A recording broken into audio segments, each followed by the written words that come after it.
여러분 안녕하십니까? 오늘 10월 마지막 날이네요. 마지막 날이고 또 일요일 주일입니다. 우리 십자가 온라인 교회 모임 시작합니다. 제가 기도드리겠습니다. 하나님 아버지, 왜 예수님을 그리스도라고 부르도록 우리에게 가르쳐 주셨는지 그 의도에 대해서 깊은 깨달음이 없는 채로 그리스도 되심이 우리의 일상적인 삶에서 전혀 높임받지 못하는 상태로 우리가 예수님을 믿는다 하며 지낸 세월이 다 셀 수도 없을 만큼 길고, 또 그것이 아버지 앞에 한없이 부끄러운 것임을 이제 새삼스럽게 깨닫게 됩니다.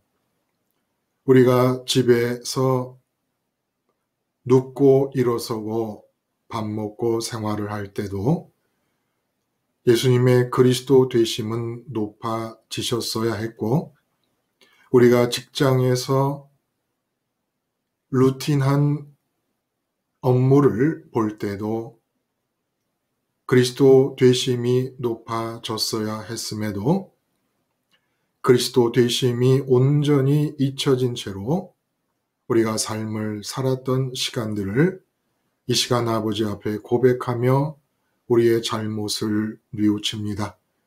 오늘 이 온라인 교회 모임을 통하여 하나님 지혜 주시는 대로 말씀하고 말씀을 서로 듣는 가운데 예수님의 그리스도 되심이 우리에게 가장 귀한 보물로 여겨지게 하시고, 언제 어디서나 예수님을 그리스도로서 높이며 살아갈 수 있는 사람들로 조금이라도 발전될 수 있는 은혜의 시간이 되게 하여 주시옵소서.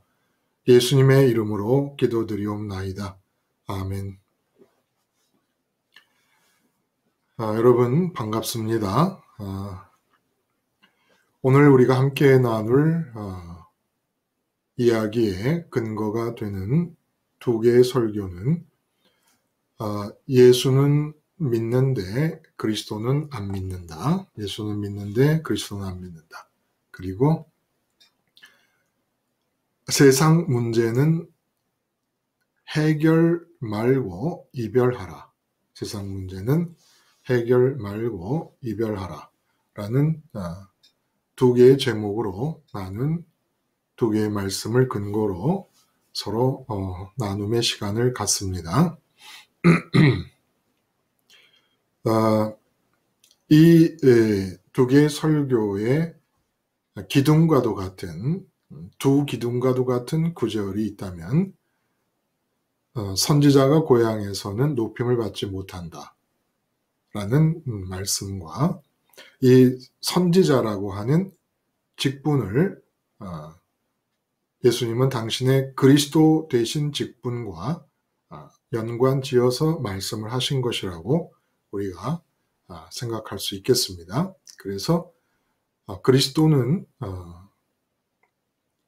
기독교에서 높임을 받지 못한다. 이렇게 얘기해도 되겠다는 거예요.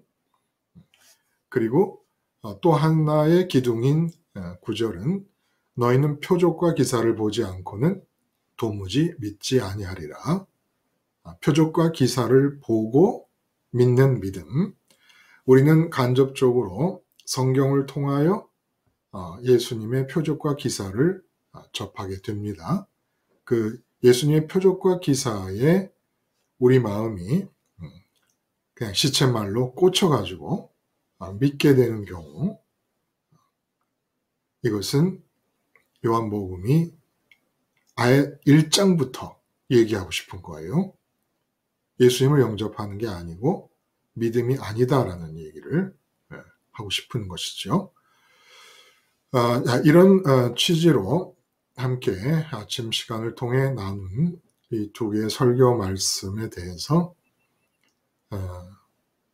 어떻게 들으셨는지 여러분의 말씀을 우리 모두가 다 들었으면 좋겠습니다. 어느 분이 먼저 얘기를 좀 해주실까요? 예, 목사님 예, 안녕하세요. 김수희님 감사합니다. 예, 네, 이제 저는 이제는 세상 문제는 해결 말고 이별하라고 하는 예, 말씀에, 문제를 이별을 해야 되는데, 이 이별하는 게 말과 뭐 헤어져 이래서 헤어질 수 있는 이 그런 건 사람의 마음이 아니죠. 아니잖아요. 예, 근데, 제가 이 이별을 잘할 수 있는 방법을, 어, 제 경험에 의하면, 십자가 생활화? 음, 였던 거예요. 왜냐하면 그러니까 십자가 생활, 그러니까 매 순간, 음, 그러니까 내가 직장에 가서 사람을 만나거나, 음, 시장을 간다거나, 아이들하고의 관계나, 남편하고의 관계나, 나의 생활에서 생활을 하면, 거기에서 십자가가 내가 죽어서 그 안에 계시는 성령님을 만나고 하늘에 올라가는 경험을 하면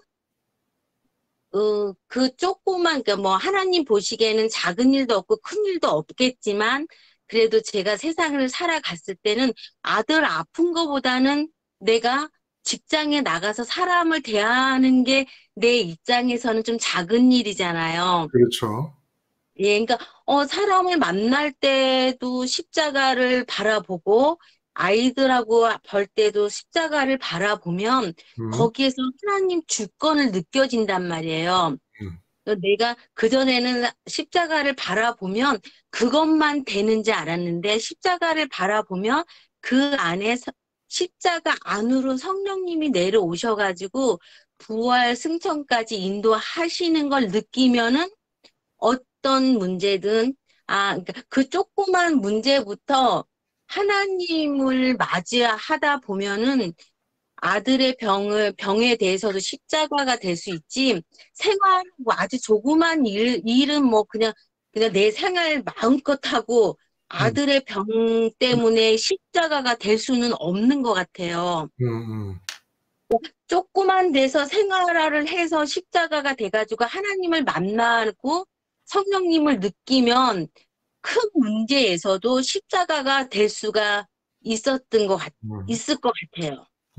그래. 그러니까 제가 보니까 저도 이제는 표적학 기사를 되게도 좋아하고 바랬었던 적도 있고 이거 한번 보는 것도 소원인 적도 있었거든요. 네, 근데 이거는 내가 십자가 생활을 하면은 정말 제 생각에는 그게 표적하고 기사가 아닌가, 이건 뭐 제 생각이지만 그 음, 느낌이 드는 거예요. 이 신기함? 십자가 생활에서 내가 사람을 대할 때 음, 그 성령님의 나를 이끄시는 그런 게 뭐 표적이고 기사가 아닌가, 뭐가 땅이 갈라지고 이게 아니라 내 마음에서 일어나는 그런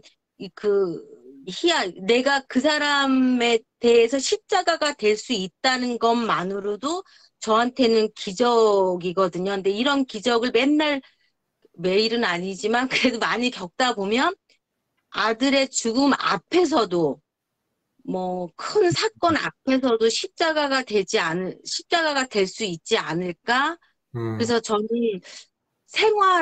모든 작은 일부터 성령님을 만나고, 근데 그 작은 게 작은 일이 아니거든요. 제가 그, 사람에 대해서 십자가가 됐을 때 음, 나의 마음이 내가 이 사람한테 어떻게 이렇게 미워해야 되는데 미워하지 않을 수가 있을까? 음, 그런 신기한 거를 느꼈을 때 큰 문제에서도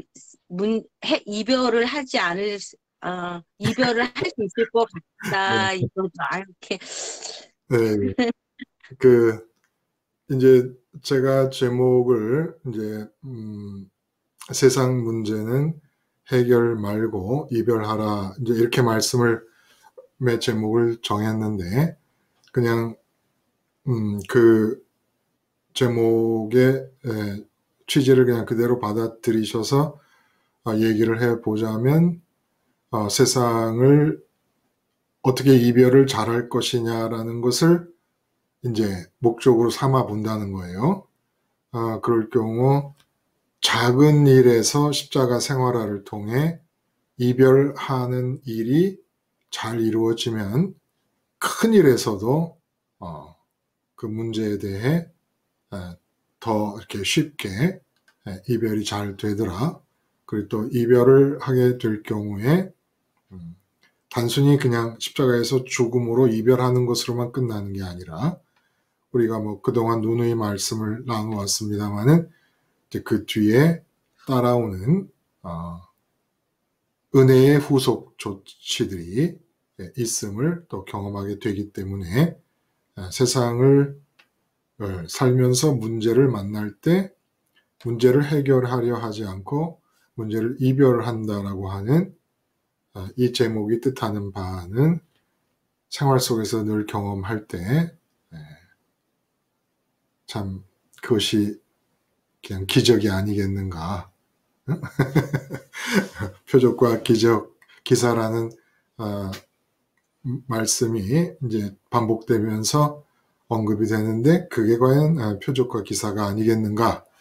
이런 느낌을 말씀을 들으면서 가지신 것 같아요. 혹시 다른 한 분 얘기를 좀 더 들어볼 수 있을까요?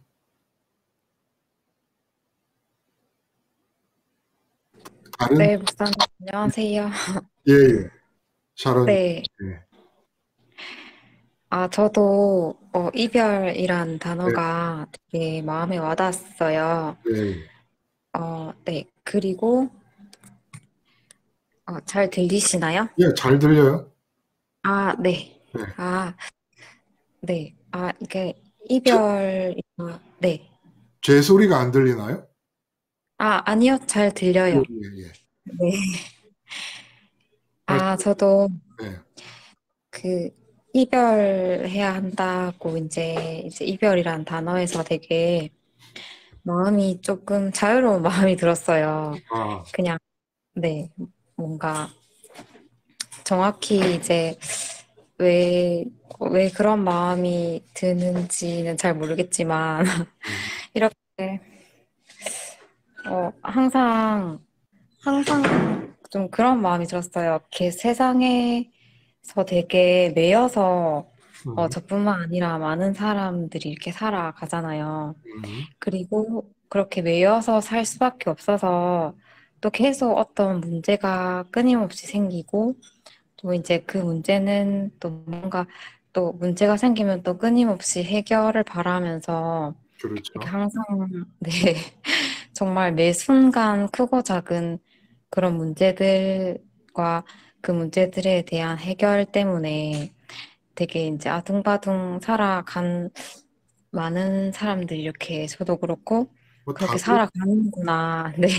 다 그렇죠. 그런 게 조금 더 체감적으로 또 네, 되고 그래서 그런데 하나님이 정말 예수님 한 분 이렇게 이제 우리에게 주시려고 또 하나님 한 자신을 또 우리에게 음, 주시려고 이제 십자가 사건을 또 이렇게 그리스도로 또 십자가 사건을 우리에게 주셔서 정말 이제 그런 삶과 삶을 정말 진심으로 끝낼 수 있는 그런 음, 십자가를 허락해 주셨구나 하는 게 또 더 마음에 항상 알고 있는 사실이지만 예, 예, 좀 더 마음에 와 닿아서 예, 예. 네, 이별이란 단어가 되게 자유롭게 느껴졌던 것 같아요. 예, 네. 그렇죠. 사실 문제가 없는 인생이 좋고, 그리고, 문제가 생기더라도 그 문제를 언제나 쉽게 해결할 수 있다면 좋은 거지요. 그런데 그 실제로 삶을 살아보면 끝없이 반복돼서 나타나게 되는 삶의 변수들, 그리고 삶의 문제들, 이런 문제들을 해결해야 된다라고 하는 부담감, 문제가 생겼을 때에 그 문제를 극복해야 된다는 어떤 책임감, 난관과 방해나 장애가 생겼을 때 그것을 넘어가야만 한다는 어떤 수고로움, 이런 것들이 문제를 해결하려는 책임감에서 다 나오는 부담감인데, 그 문제를 해결하려는 책임감을 던져버리고 문제를 이별을 해버린다면, 해결을 하는 게 아니라 이별을 해버린다면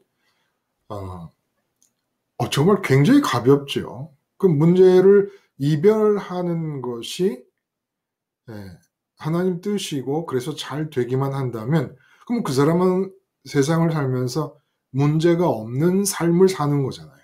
문제가 주어지면 문제와 이별을 해버리고, 주어지면 이별하고, 주어지기만 하면 이별을 하니까, 사실은 문제라는 게 내가 답을 만들어서 해결해야 될 때에 부담이 되는 것이지, 문제는 주어졌는데 이별해도 된다 그러면 이보다 더 삶이 가볍게 느껴질 수가 있겠는가 하는 생각이 드는 것이 말씀을 바로 들은 것이지요.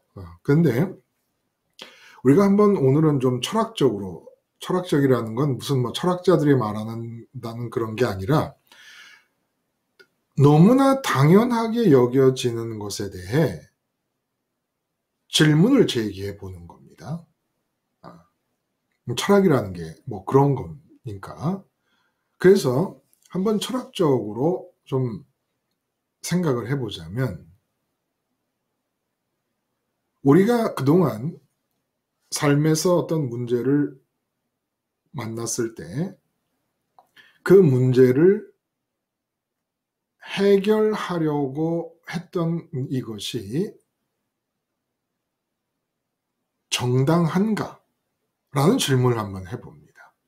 응? 그냥 지금 그동안 우리는 이제 십자가 생활화에 대한 이야기를 쭉 같이 해왔고, 그리고 삶의 문제를 이별한다라고 하는 이 낯선 말이 의미상 그렇게 많이 낯설지는 않을 정도로 십자가 생활화를 중심으로 하는 언어 체계에 이제 익숙해져 있단 말이에요. 그러니까 세상 문제와 이별하라는 말을 처음 들었지만 그 말이 뜻하는 바는 십자가 생활화를 하는 사람들은 얼마든지 이런 뜻이겠구나라는 걸 느낄 수가 있단 말이에요. 근데 한번 이렇게 질문을 해보는 겁니다. 좀 더 근본적으로. 결국 우리가 성경을 가지고 말씀을 함께 나누는 이유는 답은 십자가 생활화로 정해져 있어요.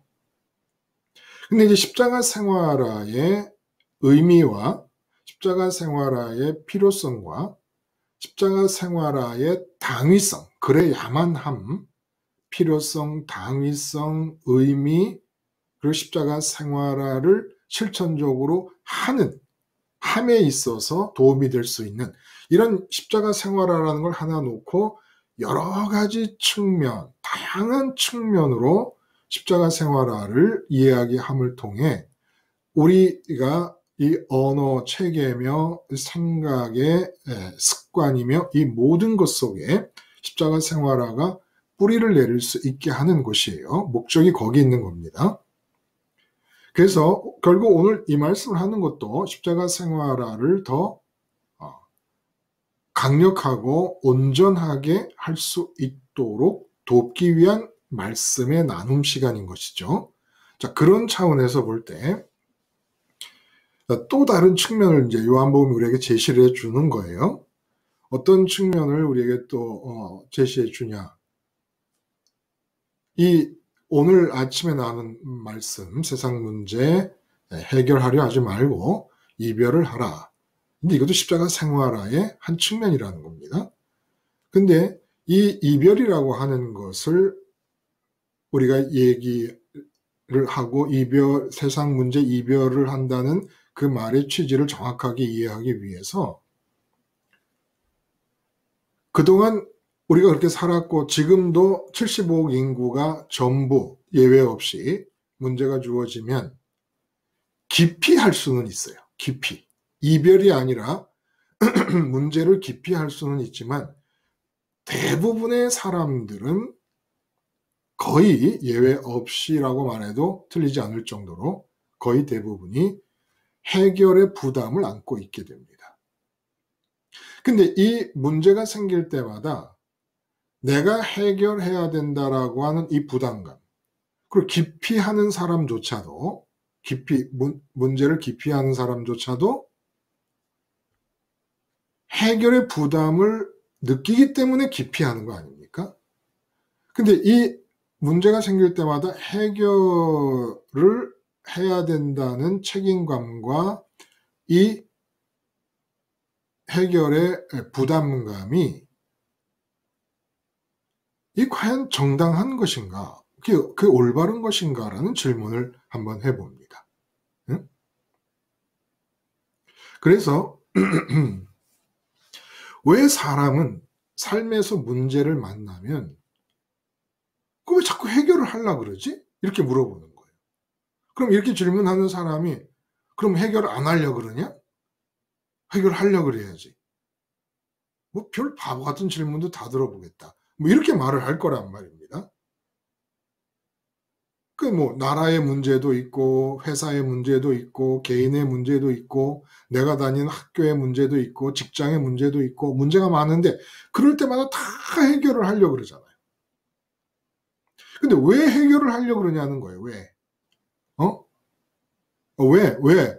그걸 왜 네가 해결을 해야 되느냐는 겁니다. 이렇게 물어본다면 이제 이게 철학적인 질문인 거예요. 너무나 당연하게 여기고 있는 것에 대해 의문을 품어보는 겁니다. 예, 리플렉스를 하는 겁니다. 그러면 참 이게 문제가 좀 심각한 게 천사들의 시각을 좀 빌려봐요. 응? 우리 이 세상에서는 문제가 주어지면 해결을 해야 되지 그러면. 왜 해결을 안 해? 이 해결을 하려고 하는 것이 이게 맞느냐? 아니 왜 네가 해결을 하려고 그래? 너한테 예를 들어 돈 문제가 생겼을 때 왜 네가 너한테 생긴 돈 문제를 네가 해결하려고 그래? 이게 말이 돼요? 너한테 생긴 너의 돈 문제를 네가 해결하지 그럼 누가 해결해요? 근데 질문해 보는 거예요. 너한테 생긴 돈 문제를 네가 해결하는 게 맞아? 맞아 틀려?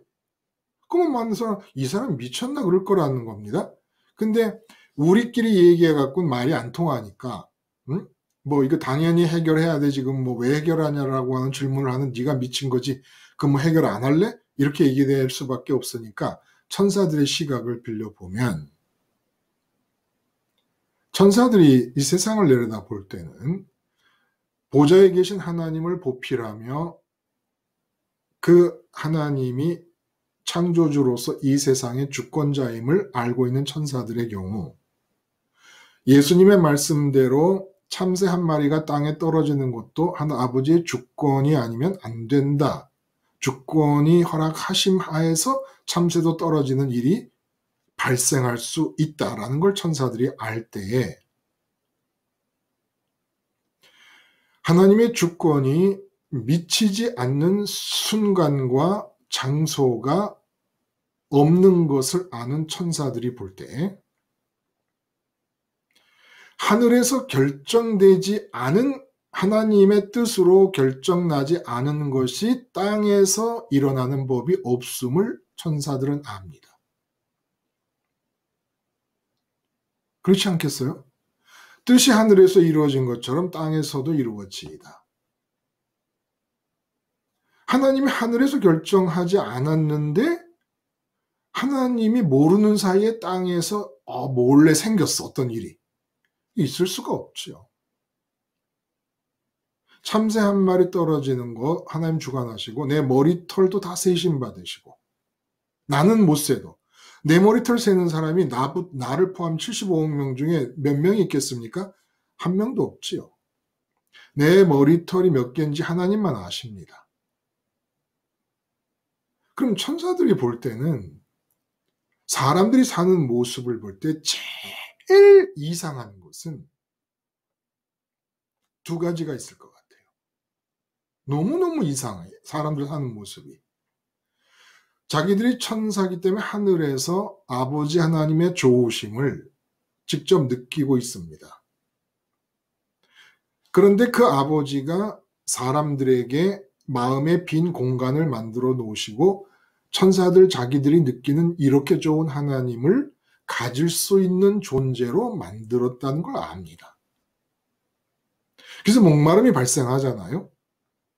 근데 그 자기들이 하늘에서 느끼는 그 하나님의 좋으심, 변화산에서 베드로가 예수님을 통해서 나타나는 아버지의 빛을 보고, 왜냐하면 일체 되신 분, 항상 일체되어 계시니까 아버지의 빛이 예수님을 통해서 나타나는 모습을 보고 세상 일을 다 잊어버릴 정도로 좋은 그 하나님이 당신 자신을 주겠다고 하는 의지를 가지고 인간 한 사람 한 사람 마음속에 당신이 들어갈 수 있는 공간을 만들어 놓으셨는데 그 공간에서 비어있기 때문에 생기는 목마름으로 이 세상에 있는 것들을 목말라 하며 좋아하는 것이 천사들로서는 납득이 안 가는 거지요. 두 번째, 아버지의 주권에 의해서 하늘에서 결정되지 않은 것이 땅에서 일어나는 법이 없는데 인생에 문제가 생기면 사람들이 그 문제가 생길 때까지 아버지는 그 문제의 앞에서부터 언제쯤 이런 문제가 생길 것이라는 걸 다 계획하셔서 그 문제가 나타나게 하시는데 인간들은 그 문제가 나타날 때 그때 그 문제를 딱 보고 이 문제를 내가 어떻게 해결해야 되지? 이러고 있단 말입니다. 이게 천사들이 볼 때는 너무 이상한 거예요.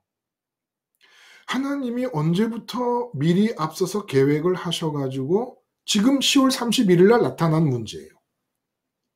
근데 10월 31일 날 문제가 나타나니까 그때서야 문제를 느끼는 인간들이 그 문제를 자기가 해결해야 될 것처럼 생각을 하고 산다는 겁니다.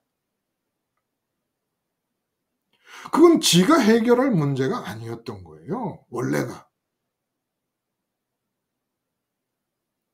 하나님이 이 세상에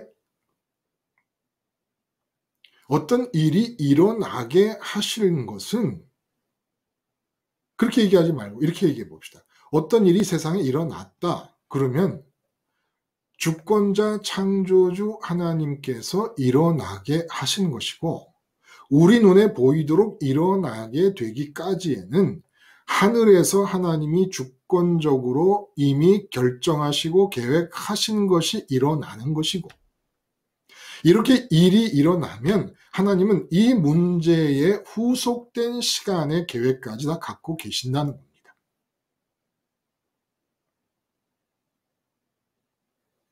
사실 우리는 우리의 삶이 머리털 하나 다 세시면서 침 삼킬 동안도 잊지 않으시고 우리를 내려다보시며 주권적으로 하늘에서 결정하신 대로 땅에서 이끌어 가실 때 문제라고 느끼는 것 자체가 사실은 이게 허락이 안 되는 일이라는 거예요. 어이쿠, 돈 문제가 생겼네. 어이쿠 돈 문제가 생겨요. 어이쿠 돈 문제가 생기긴. 그 문제가 생기기로 하나님이 계획하신 게 언젠지 알지도 못한 상황인데 무슨 어이쿠 돈 문제, 어이쿠 건강 문제가 생겨. 무슨 어이쿠 건강 문제가 생겨요. 응? 아니 어이쿠 자녀 문제가 생겨? 아니 뭐 옷다 대고 어이쿠 생겨요? 그게 그냥 어디서 날라 들어온 겁니까? 우리가 삶에서 당하게 되는 이 문제들이 어디서 날라왔어요? 그 왜 어이쿠 하고 깜짝 놀라요? 다 하나님이 언제부턴지 모르는 시간 속에서 계획하시고 계획하신 대로 땅에서 이루어져 가고 있는데 그 어이쿠 하고 놀래 왜? 이게 천사들의 시각에서 볼 땐 하나님의 계획에 의해서 결정된 것이 땅에서 이루어져 가고 있는 그런 상황에서 자기가 문제를 해결하겠다고 그 문제를 붙잡고 씨름하려고 하는 인간의 모습처럼 배꼽 잡고 우스운 모습이 없고 배꼽 잡을 만큼 바보스럽고 어리석은 모습이 없다는 겁니다. 이거 뭐지 이거? 아니 왜 지가 원래 인간은 인생의 문제를 자기가 해결하도록 되어 있지 않아요. 되어 있지 않아요. 원래가 그래요, 원래가. 해결하려는 게 웃기는 거지요. 해결하려는 게. 그러면 하나님은 왜 문제를 주실까요? 응? 문제가 뭐라 그랬죠? 문제의 정의. 한번 생각들 해보세요. 아침에 제가 문제의 정의를 요한복음의 용어로 규정을 했습니다. 우리의 삶의 문제가 무엇이냐. 지금 이 얘기를 왜 합니까? 하나님이 왜 문제를 주시냐 이거예요. 응? 문제는 이 세상을 향해 하나님이 없어서 생기는 목마름을 이 세상에 있는 것을 향해 관역을 삼습니다. 그러니까 그걸 목말라 한다는 거예요. 관역을 삼는다는 거, 예를 들어 내 목마름이 돈을 관역 삼다 그러면 돈을 갈망한다는 거예요. 승진을 목말란다 그러면 그거를 갈망한다는 겁니다. 뭐 요즘 뭐 연예인들 되고 싶어 하잖아요. 우리 어린 아들, 딸들이.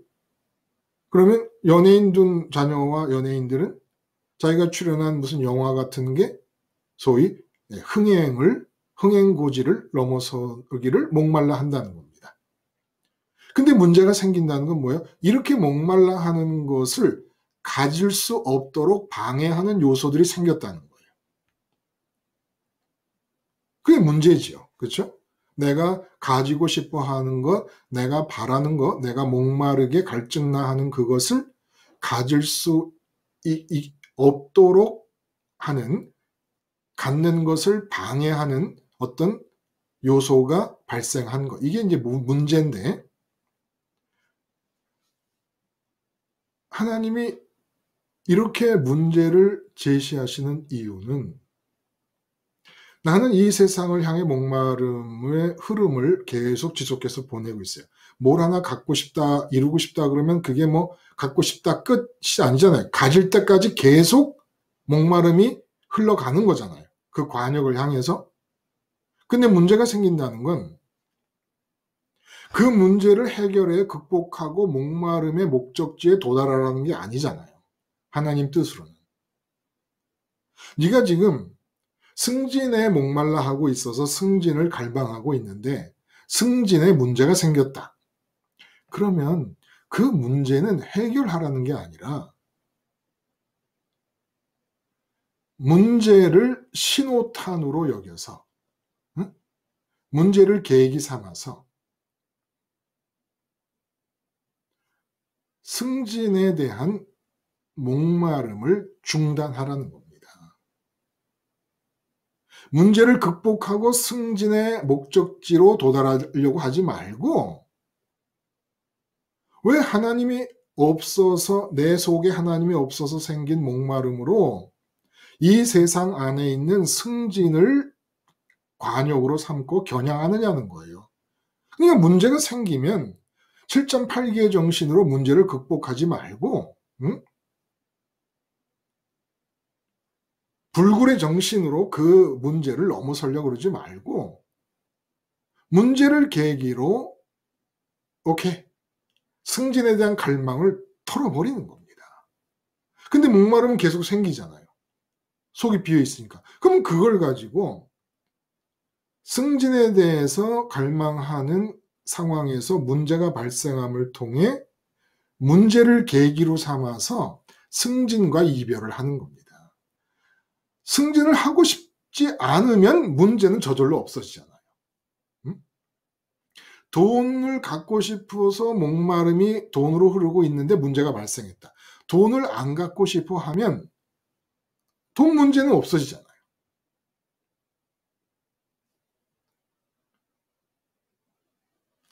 그래서 하나님이 참새 한 마리까지 떨어지는 것을 주장하시는 주권자인 분이 참새 정도가 아니라 우리에게 계속 인생의 문제를 주시는 것은 참새 한 마리 떨어지는 것과 인생의 문제는 그 비중이 비교가 안 되잖아요. 그렇죠? 우리 인생의 문제가 훨씬 크지 않습니까? 근데 하물며 참새 한 마리 주관하시는 그분에 의한 것이 아니면 어디서 생겼겠습니까? 그러면 하나님이 우리에게 문제를 주실 때는 문제를 해결하라는 게 아니라 지금 네가 겨냥해서 가고 있는 목적지로 가는 발걸음을 중단하라는 거예요. 근데 마귀는 옆에서 뭐라 그러느냐? 야, 이 정도의 어려움 때문에 포기하면 되겠어? 아니, 5년 뒤에 10억 벌기로 결심했잖아. 근데, 아니, 요까지도 어려움을 가지고 그 10억 벌 때를 생각해봐. 그 기쁨을 여기서 포기하겠다는 거야? 넘어서야지. 허리를 졸라매고 이를 악물고 넘어서서 반드시 오는 뒤에는 10억을 손에 쥐어야지. 무슨 소리야? 자꾸 문제가 생겨요. 그런데 문제가 생기는 것은 하나님이 너 좀 그만둘 수 없니? 응? 아니 내가 네 안에 없어서 생긴 목마름을 가지고 그쪽을 향해 가는 것을 그만둘 수 없니? 라는 애타하시는 하나님의 심정이 우리 인생의 문제로 나타나고 있다 이런 얘기입니다. 그러므로 우리 인생의 문제를 해결하려는 태도는 정당하지 않아요. 이 세상에 있는 것을 하나님 없어 생긴 목마름으로 하나님을 향하지 않고 세상 것을 향하는 것이 너무너무 악한 것이 아닙니까? 이게 죄예요. 죄고 악이에요. 근데 문제가 생겼을 때 문제를 넘어서까지 가려는 것은 지독한 악인 거죠. 응? 아주 패역한 악인 거죠. 아니 사람의 문제가 생기면은 하나님의 신호인 줄 알고 내가 지금 목적하고 있는 목적지를 향한 발걸음을 중단을 해야지 참새 한 마리 떨어지는 것도 하나님이 주장하신다면서요. 머리카락까지 다 세신다면서요. 그런 하나님을 믿는다면서요. 그러면 문제가 생기면 하나님이 주신 건데 하나님이 주신 문제를 왜 극복하려고 그래요? 그냥 하나님의 사인으로 알고 아, 이 길 가지 말자. 그래서 제가 그런 생각해 봅니다. 이 말씀을 준비하면서 참 옛날에 작심삼일 계획표 엄청 세웠잖아요. 막 시간표를 막 짜가지고 뭐 코팅합니까? 코팅하고 하는데 코팅 전에 막 노란색 이 사인펜 뭐 빨간색 사인펜 뭐 막 이렇게 해가지고 막 알록달록하게 가능한 한 이쁘게 계획표를 짭니다. 계획표를 짰어요. 그냥 그게 작품이었던 거예요. 계획표가 하나에. 액자에 넣어두면 돼. 계획대로 합니까? 작심삼일이잖아요. 작심삼일을 나쁘게 볼 거 아니더라 이런 얘기입니다. 작심삼일을. 예수님 같은 분도 우리가 요한복음 앞으로 보겠습니다만은 스스로 아무것도 할 수 없다고 그러셨는데 하나님이신 예수님도 아버지가 하시는 걸 보고서야만 한다고 그랬는데 우리 같은 사람들이 1년 계획, 한 학기 계획을 세워요. 그게 되겠습니까? 그 될 일을 한 걸까요, 우리가? 응?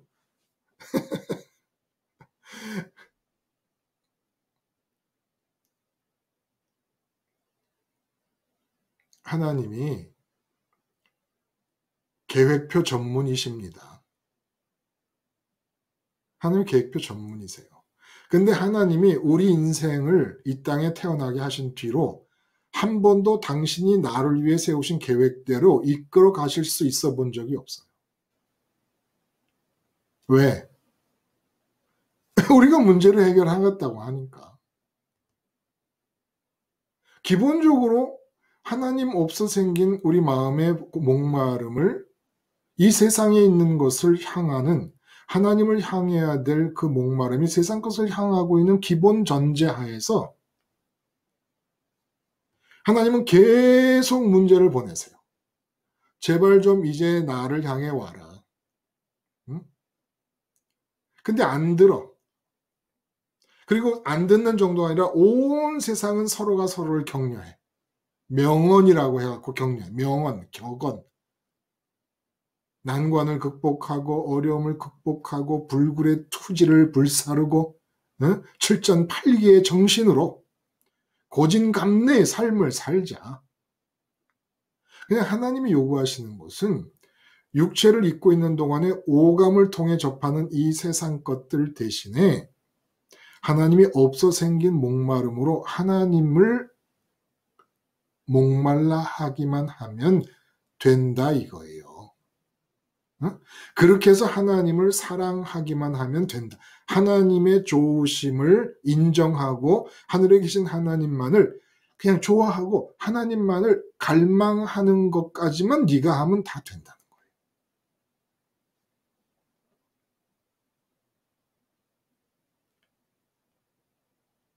근데 이게 왜 그렇게 어려워요? 왜 그렇게 우리가 안 해요? 예? 문제 해결을 하려는 그 시도, 그 의지, 그 결심, 악함이 극한 상태로. 악하기 때문에 하나님이 저지시키는 겁니다.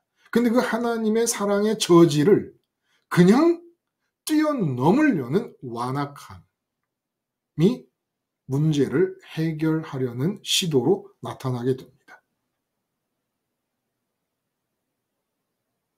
문제가 주어지면 문제가 주어지는 세상을 마음이 떠나 이별을 하라는 겁니다. 이게 하나님의 메시지예요. 메시지. 그러므로 문제를 두려워하지 마세요. 그래서 오늘 지금 우리가 하고 있는 이 얘기를 왕의 이 신하에게 지금 그대로 적용을 한번 해보면 어떨까 하는 생각이 드는 거예요. 왕의 신하에게 어떻게 적용합니까?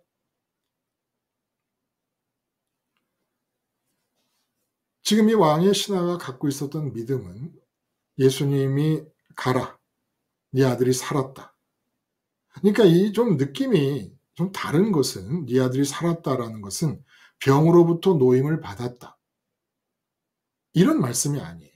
뭐 달리타쿰, 소녀야 일어나라. 이런 명령이 아니란 말이에요. 속으로 예수님이 어떻게 명령을 하셨을까? 뭐 명령을 하셨을 수도 있죠. 근데 겉으로 드러난 표현은 다른 공관복음서에서 보던 기적과는 많이 다릅니다. 네 침상을 들고 일어나 걸어가라. 뭐 이렇게 하시질 않아요. 근데 표적과 기사를 보지 않으면 도무지 믿지 아니한다라는 이 말씀이 결국 이 목마름의 방향과 연관이 되어 있다는 겁니다. 그래서 이 사람이 예수님이 네 아들이 살았다라고 하는 이 말씀을 듣고 같이 가시지 않는데도 불구하고 믿고 떠났다라는 말을 합니다. 그러니까 아침에도 말씀드렸지만 참 믿음이 좋은 것처럼 여겨집니다. 근데 이 요한복음의 이 본문의 말씀을 우리가 이해하는 것은 선지자가 고향에서 높임을 못 받는다는 얘기와 표적과 기사를 보지 않으면 도무지 믿지 않는다는 이 규절이 늘 염두에 남아 있으면서 염두하면서 우리가 이 본문을 이해를 해야 된다는 거예요. 그러니까 이 믿음이 무슨 믿음이냐? 라고 했을 때 그냥 예수님이 세상 문제를 해결해 주시는 전문적인 실력과 능력을 갖고 계신 분이다라는 믿음이었다는 거예요.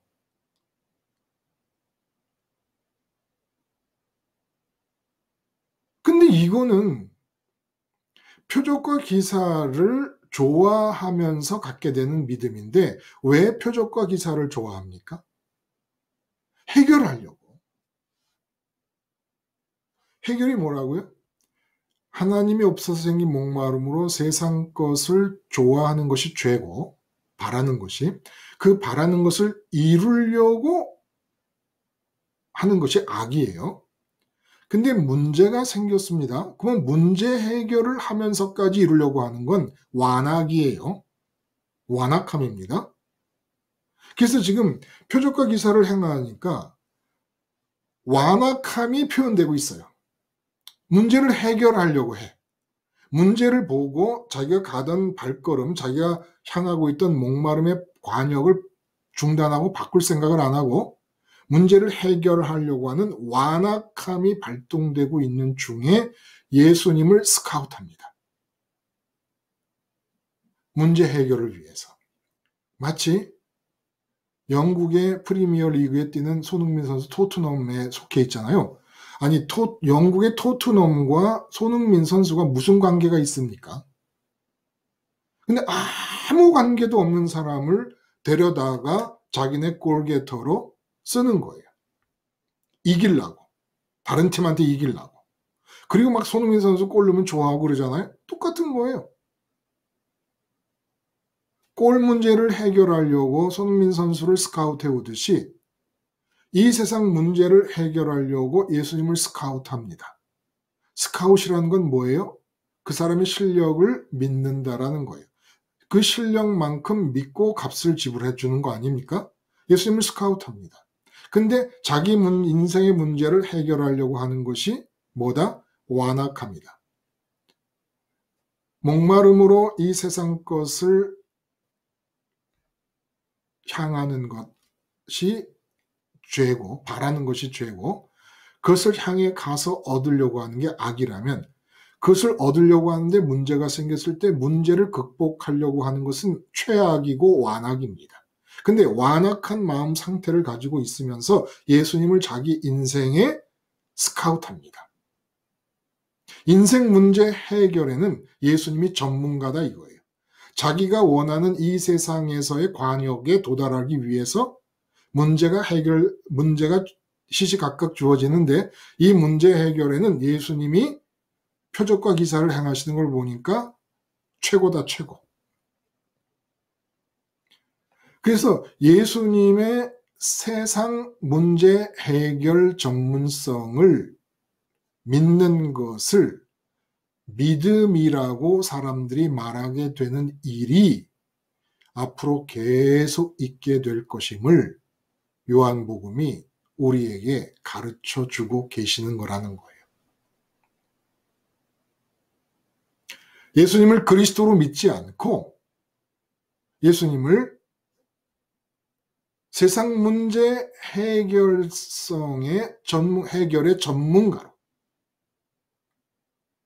믿는 것을 사람들이 예수 믿는 것이라고 말하는 때가 이 기독교 역사 2000년 동안 완전히 이어져 정복하고 복음의 교회를 초토화시켜서 기독교 종교로 변질을 시켜버렸습니다. 요한복음이 경고를 하고 있잖아요. 특히 요한복음이 믿음이라는 말을 유보 없이 갖다 붙여버립니다. 왜? 사람들이 앞으로 믿음이란 말을 이렇게 엉터리로 갖다 붙일 것이니까. 그리고 요한복음이 말씀드린 대로 예수님이 승천하시고 오순절 강림이 있은 게 60여 년이 지난 뒤에요. 쓰여진 시기가. 그러니까 그 60여 년이 지나는 동안에 벌써 십자가에서 죽으시고 부활하시고 승천하신 그 그리스도 사역이 내팽개쳐지면서 예수님을 인생 문제 해결, 가장 완악한 상태의 마음, 하나님을 향하여 가장 완악한 상태의 마음으로 예수님을 자기 인생 해결사로 스카우트하는 이 믿음이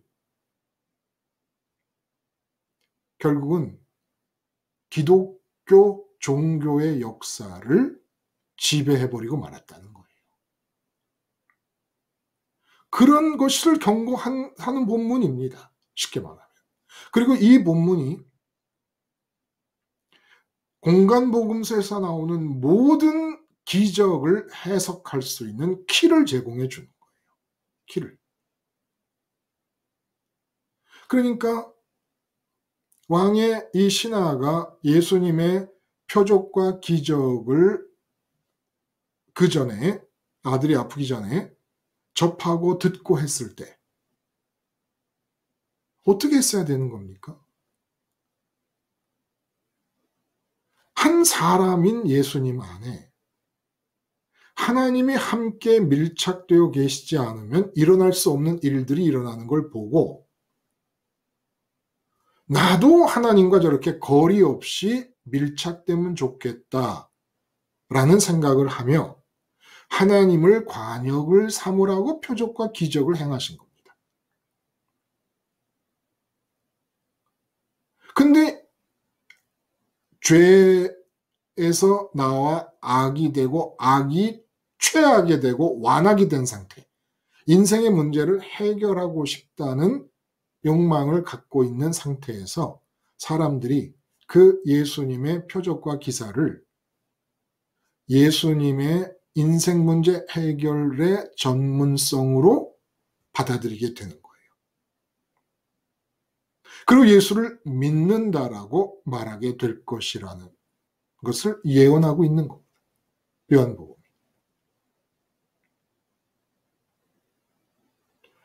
예수님은 우리 인생의 문제를 해결하시는 분이 아니에요.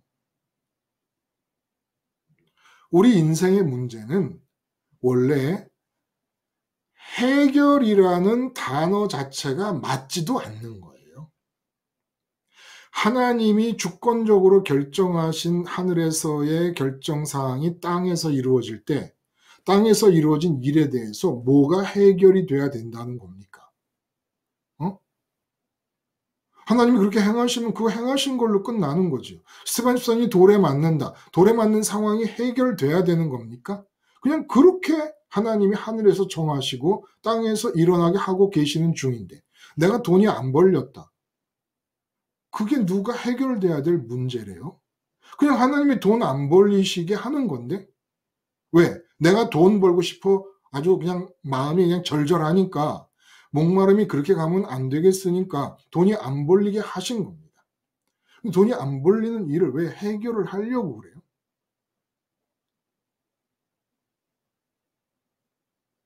해결될 필요가 없어요. 인생의 문제는. 왜? 그냥 어디서 갑자기 툭 불거진 문제가 아니고 하나님의 치밀한 전지전능하심과 주권에 의해서 계획되어진 바가 땅에서 일어나고 있는 것이니까 나의 악함을 다 고려하시고 카운트하셔서 다 그걸 계산해 넣으신 거예요. 내 악함을.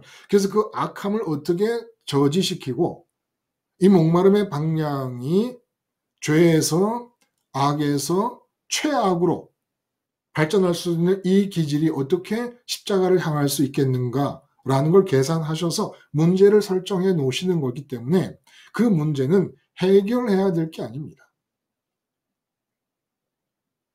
여러분들이 해결해야 될 건 아무것도 없어요. 여러분 인생에서. 예를 들어 전세 계약이 끝나서 내가 딴 데로 이사를 가야 된다. 그러면 뭐 이사를 어떻게 뭐 찾지 않고 가야 되느냐 말아야 되느냐 이런 거 묻기 전에 한번 물어봅시다. 여러분이 전세 계약이 끝나서 이사 가야 된다는 상황을 하나님은 아세요? 모르세요? 하나님이 아신다고 믿으세요? 안 믿으세요? 여러분이.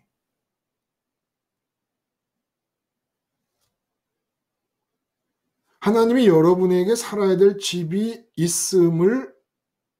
있어야 됨을 아신다고 믿으세요? 안 믿으세요?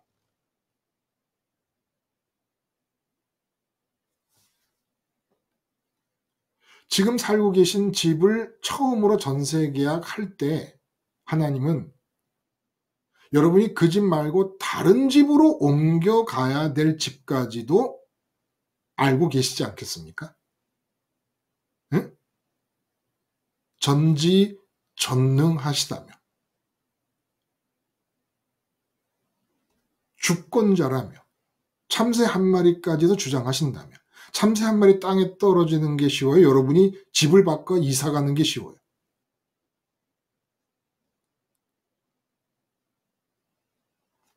예수님도 그런 비교 논법을 쓰지 않습니까? 의복보다 너희들의 몸이 더 중요하지 않냐? 응? 근데 하나님이 너희 의복보다 중요한 너희 몸이 먹고 살 것을 미리 예비해 두시지 않았겠니? 이렇게 말씀하시잖아요. 그리고 주기도문을 가르치실 때도 너희는 이렇게 기도하라라고 가르치시면서 분명히 정해 놓으신 겁니다. 이렇게 기도하라. 그러므로 이렇게 기도하라. 그러면서 중언부언하지 말라는 거예요. 중언부언이 뭐예요? 내 인생에 대해서 하나님의 주권이 계획이 없는 때가 없는데 자꾸 나는 따로 내가 여기서 땅 밑에서 하나님이 위에서 결정해 놓은 사안에 대해서 내가 따로 생각을 하고 해결을 하겠다고 하니까 자꾸 하나님의 같은 사안에 대한 생각에 중복이 되잖아요. 이면지에 또다시 인쇄를 하는 것처럼 되지 않습니까?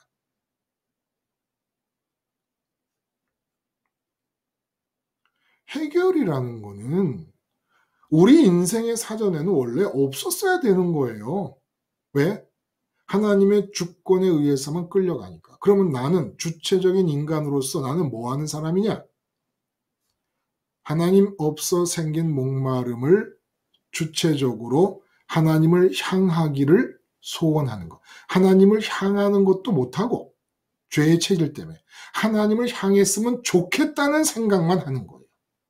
하나님을 향했으면 좋겠다는 바램만 갖는 거예요. 요거 한 가지 주체적인 인격체로서 하라는 겁니다. 하나님을 향했으면 좋겠다. 하나님을 향한다도 아니고, 내가 하나님을 향하지도 못해요. 하나님을 늘 향했으면 좋겠습니다라는 바램만 가지라는데 너무 많은 걸 하는 거예요. 너무 내가 과대평가돼 있고 너무 자아의식이 팽창돼 있고 주권자 전지전능한 나를 사랑하는 하나님 독생자까지 사랑해서 주신 그 하나님은 너무 요즘 젊은이들 말대로 띄엄띄엄 보는 거예요. 띄엄띄엄 봐. 아니 하나님을 뭐로 알고 있는 거예요? 우리가 그동안 응? 뭐 어떤 분쯤으로 알고 있는 겁니까? 도대체 하나님 주권자 창조주를 어떤 분쯤으로 알고 있기에 무슨 세상 문제를 내가 해결해야 되는 것처럼 생각을 하고 살았느냐는 거예요. 우리가 생각해 보면 아니 네 돈 문제 네가 해결해라고 하는 이 말. 알았어. 내 문제면 내가 해결하지 뭐 너한테 해결해 달래? 이 말이 얼마나 당연한 얘기입니까? 근데 이게 얼마나 안 당연한 일입니까? 하나님의 주권에 대한 생각만 조금만 켜놓고 있어도. 그러니까 이 왕의 신하도 아들이 죽을 병에 걸렸어요. 그러면 자기가 생각하기를 하나님 여호와 하나님의 이름을 부르는 유대 땅에 살고 있는 유대인이니까 하나님이 천지를 창조하셨다라고 하는 이 사람이 뭐 헤롯 안디바의 신하기 때문에 헤롯파든지 뭐 사두개인이든지 뭐 바리새인이든지 일반 유대인이든지 누구든지 간에 아니 모세 오경의 첫 글자를 모르는 사람이 있습니까? 창세기 1장을. 그러면 아들이 아픈 게 난데없이 갑자기 무슨 뭐 불쑥 솟아오르듯이 아픈 거예요? 하나님의 주권이 빈틈없이 지배하고 있는 세상에서 내 아들이 아프게 된 거니까. 당연히 하나님을 열망하는 중에 수가성 여인처럼 이 세상이 아니라 하나님을 열망하는 중에 아들이 아프면 당연히 질문이 이렇게 나와야 되죠. 참새 한 마리도 주장하시는 하나님께서 내 아들의 병이 나기 전에 이미 알고 계셨을 텐데 왜 지금 이 시간에 이렇게 병이 이 땅에서 내 아들에게 나게끔 하셨을까를 물어봐야죠. 근데 사람들 그렇게 안 해요. 병이 아들이 나면 내 마음이 아들에게 찰싹 달라붙습니다. 그러면 아들이 죽어가고 있으니까 이 큰일 났다. 막 큰일 났다. 응? 이거 해결해야 된다. 어떻게 해결을 하지? 이거 뭐 지금 죽어가고 있는 걸 보니까 뭐 의원을 데려와 봐야 소용도 없는 것이고 그래 예루살렘에서 6월절 명절 때 그 숱한 기적을 행하고 표적을 행한 예수라는 사람이 마침 갈릴리에 왔다 하니 이게 천우신조가 아니냐. 하나님께서 우리를 돕기 위하여 때 맞춰서 예수를 보낸 것이 아니냐. 예수를 찾아가서 내 아들의 이 병을 해결해야 되겠다 하고 간 겁니다.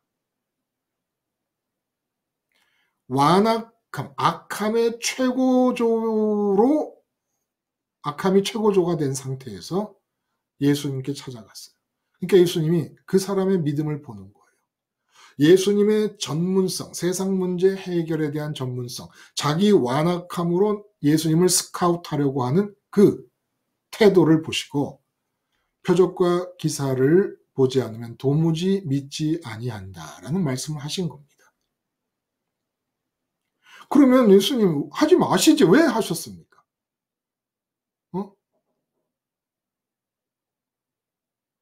아니 그런 믿음인 걸 보시면 안 하시면 되잖아. 세상 문제 해결, 목마름이 세상에 적용됐을 때 그 목마름이 겨냥하는 목적지에 도달하지 못하게끔 문제가 발생하면 그 문제를 해결하려는 것이 완악함이라면 그 완악함으로 예수님의 표적과 기사를 받아들여서 해결하기를 원해서 왔을 때 거절하시고 표적과 기사를 보지 않으면 믿지 않는 너의 믿음은 가짜 믿음이니라고 거절하시면 되는데 왜 아들이 살았다라는 말씀을 하실까요?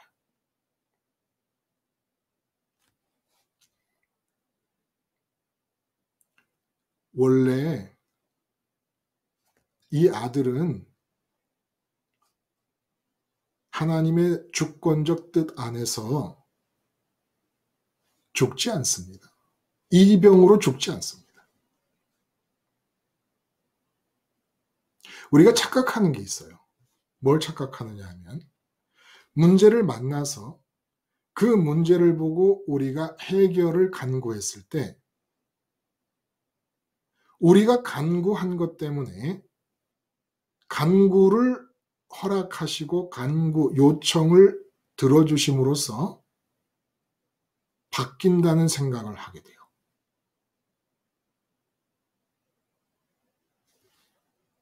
하나님의 주권을 생각하면 하나님의 주권에 의해서 계획되어지고 땅에서 일어나고 있는 일들이 우리의 간구로 바뀌는 법은 없습니다. 인간의 간구가 하나님의 주권을 바꿀 수 없습니다. 하나님의 주권은 인간이 받아들여야 하는 것이지 내가 맞닥뜨린 문제 해결을 위한 나의 방식대로 간청해서 그 하나님의 주권적 계획을 바꾸거나 하나님의 주권적 계획에 없는 것을 삽입시켜 집어넣을 수가 없습니다. 그러면 이런 얘기를 할 거예요. 히스기야가 뭐 죽도록 되어 있다가 기도함으로써 뭐 몇 년을 더 살았다. 응? 여러분 이 관점으로 구약을 다시 한번 읽어보세요. 한나의 기도. 사무엘이 태어났잖아요. 그래서 제가 그 한나 본문할 때 그런 질문을 드렸었어요. 하나님의 주권적 계획 안에는 사무엘이 이 땅에 태어나도록 계획하신 적이 전혀 없는데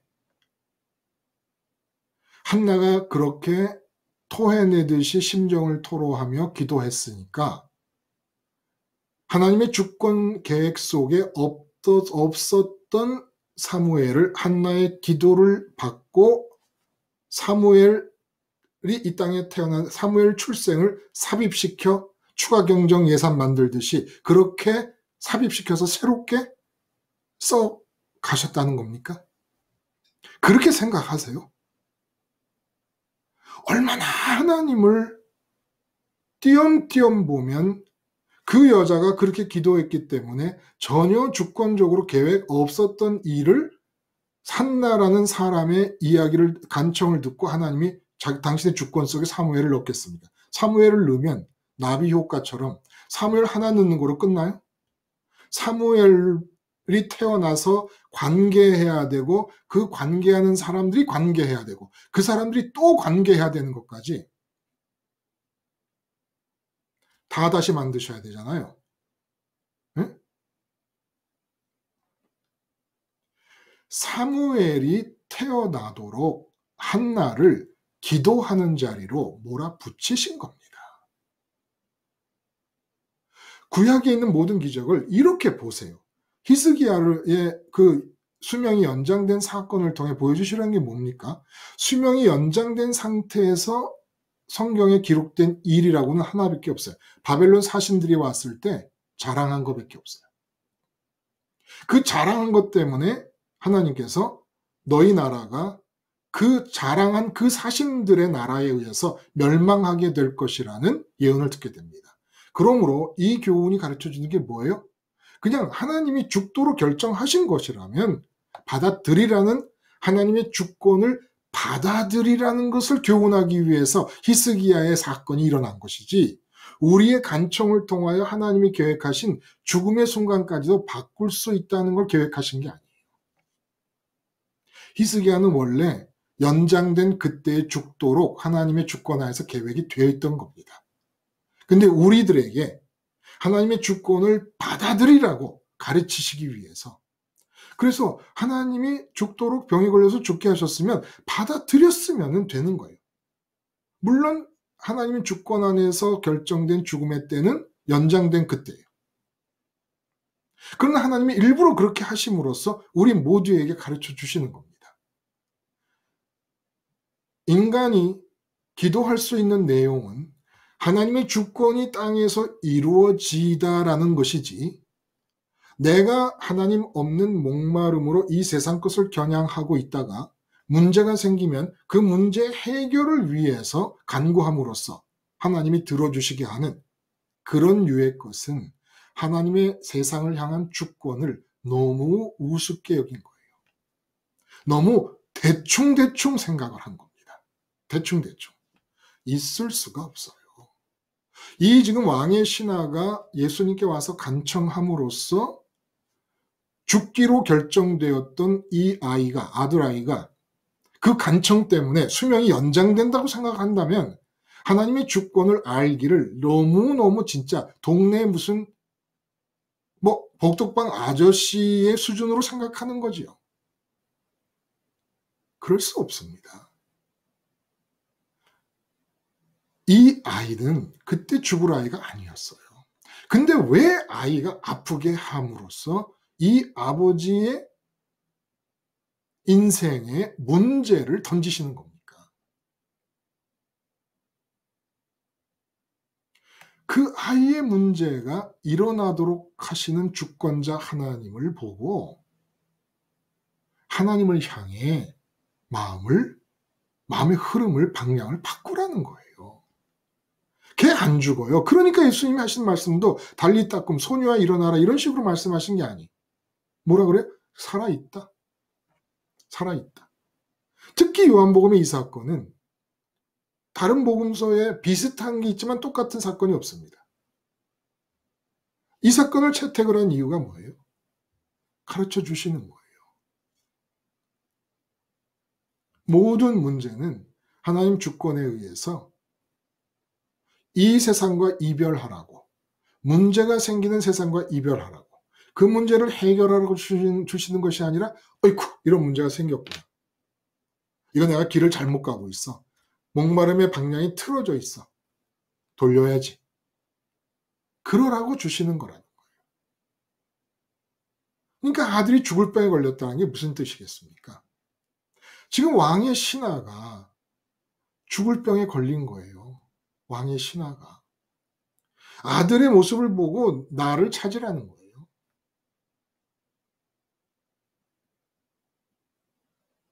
그러니까 아들이 아프든지 무슨 일이 있든지 간에 언제나 하나님을 향하여 흐름을 교정부터 하는 겁니다.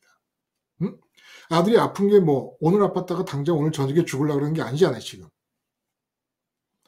아프기 시작하고 문제가 생기고 큰 문제, 작은 문제가 생기면 제일 먼저 내 마음의 흐름부터 점검을 하는 겁니다.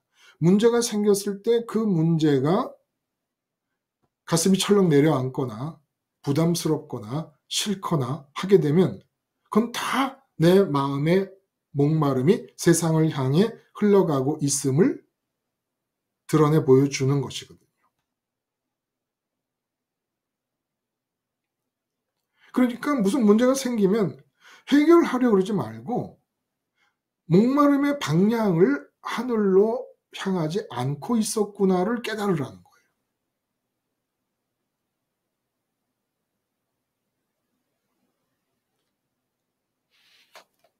하나님은 이 아들이 병들어 죽을 것처럼 보이는 이 병을 하늘에서 계획하실 때 이미 그 상태의 다음 단계까지 계획을 다 하시잖아요. 그 다음 단계는 계획 안 하십니까? 하나님이 그냥 아파서 죽어가는 그 상황까지만 하나님은 생각을 딱 하시고 그다음부터 안 하세요? 우리가 지금 돈 문제가 생겼다 그러면 돈 문제를 맞이하고 있는 우리의 상태 이후의 상황도 하나님은 다 계획을 하시잖아요. 그러니까 문제가 아니에요. 우리 문제가 아니라고. 돈 문제가 생겼으면 돈 문제가 생긴 다음에 대해서는 계획 안 하세요? 그럼 실제로 돈 문제가 생길 때 어떻게 하느냐? 실제로 돈 문제가 생겼을 때 실제로 여러분의 마음의 목마름을 예수님 십자가 붙잡고 하늘로 보내라는 거예요. 실제로 보내세요. 여러분의 마음의 목마름을.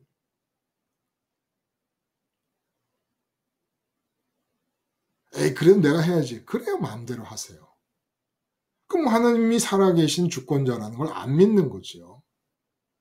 여러분이 돈 문제를 당하고 있는 걸 하나님이 모르고 계시는 거나 돈 문제 다음 상황에서 어떻게 이어져 갈 것인가를 하나님이 전혀 계획하시지 않는다고 믿는 거죠. 그러니까 안 믿는 거죠.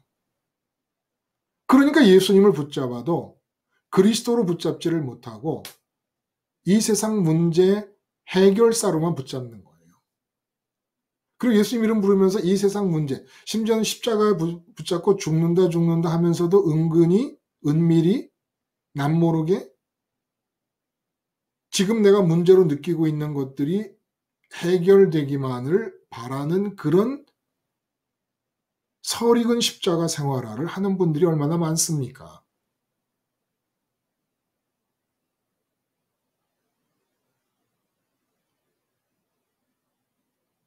그러면 예수님은 왜 표적을 행하실까요? 참 난감하신 거예요, 예수님으로서는. 아들 병이 난 것을 해결해야 되겠다는 완악함의 상태에서 예수님을 찾아온 겁니다. 그러니까 마음의 흐름이 이 세상을 향하고 있습니다. 어떻게 하든지 그 마음의 흐름이 하나님께로 향하도록 하나님을 관역을 삼게끔 하나님을 드러내 보여주셔야 돼요. 예수님으로서는. 근데 이 사람으로 하여금 지금 아들만 바라보고 있으니까 아들 문제를 해결해야 된다고 아들을 바라보고 이 세상에 아들의 병에 대해서 건강을 목말라 하고 바라보고 있으니까 이 사람의 목마름의 앞에 어떻게 하나님을 관역으로 내놓을 수 있겠습니까? 천상 바라보고 있는 아들을 고쳐주는 수밖에 없잖아요. 그래서 아들을 고쳐주는 거예요. 왜? 하나님을 드러내시려고. 자, 내가 너희 집에 같이 따라가지 않잖아. 그런데 가봐. 아들이 살아났을 거야. 그러면 이 사람은 분명히 야, 역시 예수님은 사람이라도 우리 같은 사람은 아니야. 예수님 안에는 하나님이 계셔. 해서 하나님을 관역 삼으면 좋은데 그 하나님을 관역 삼지를 않는다는 거예요. 하나님으로 마음을 바꾸질 않는다는 거예요. 갈망의 이 마음을.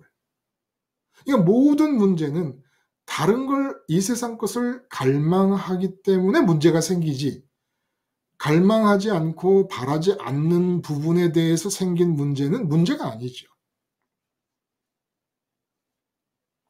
갈망하는 것에 대해서 장애가 생길 때 문제라고 하지요. 내가 갈망하지 않는 부분에 대해 생긴 문제를 왜 문제라고 합니까? 그러니까 결국은 문제는 갈망을, 대상을 바꾸라는 얘기란 말이에요. 주권자 하나님이 문제를 주실 때는. 근데 이 사람은, 예수님은 그래서 표적과 기사를 행하시는데 이 사람은 여전히 세상을 향한 목마름의 방향을 고정시켜 놓고 예수님을 세상 해결의 전문가로 받아들인다는 겁니다. 자, 여기서 질문 한번 해볼까요? 표적과 기사가 어떻게 다릅니까? 혹시 여러분 생각해 보신 분 계세요? 표적과 기사. 샤론님, 혹시 표적과 기사가 어떻게 다른지 생각해 보셨을까?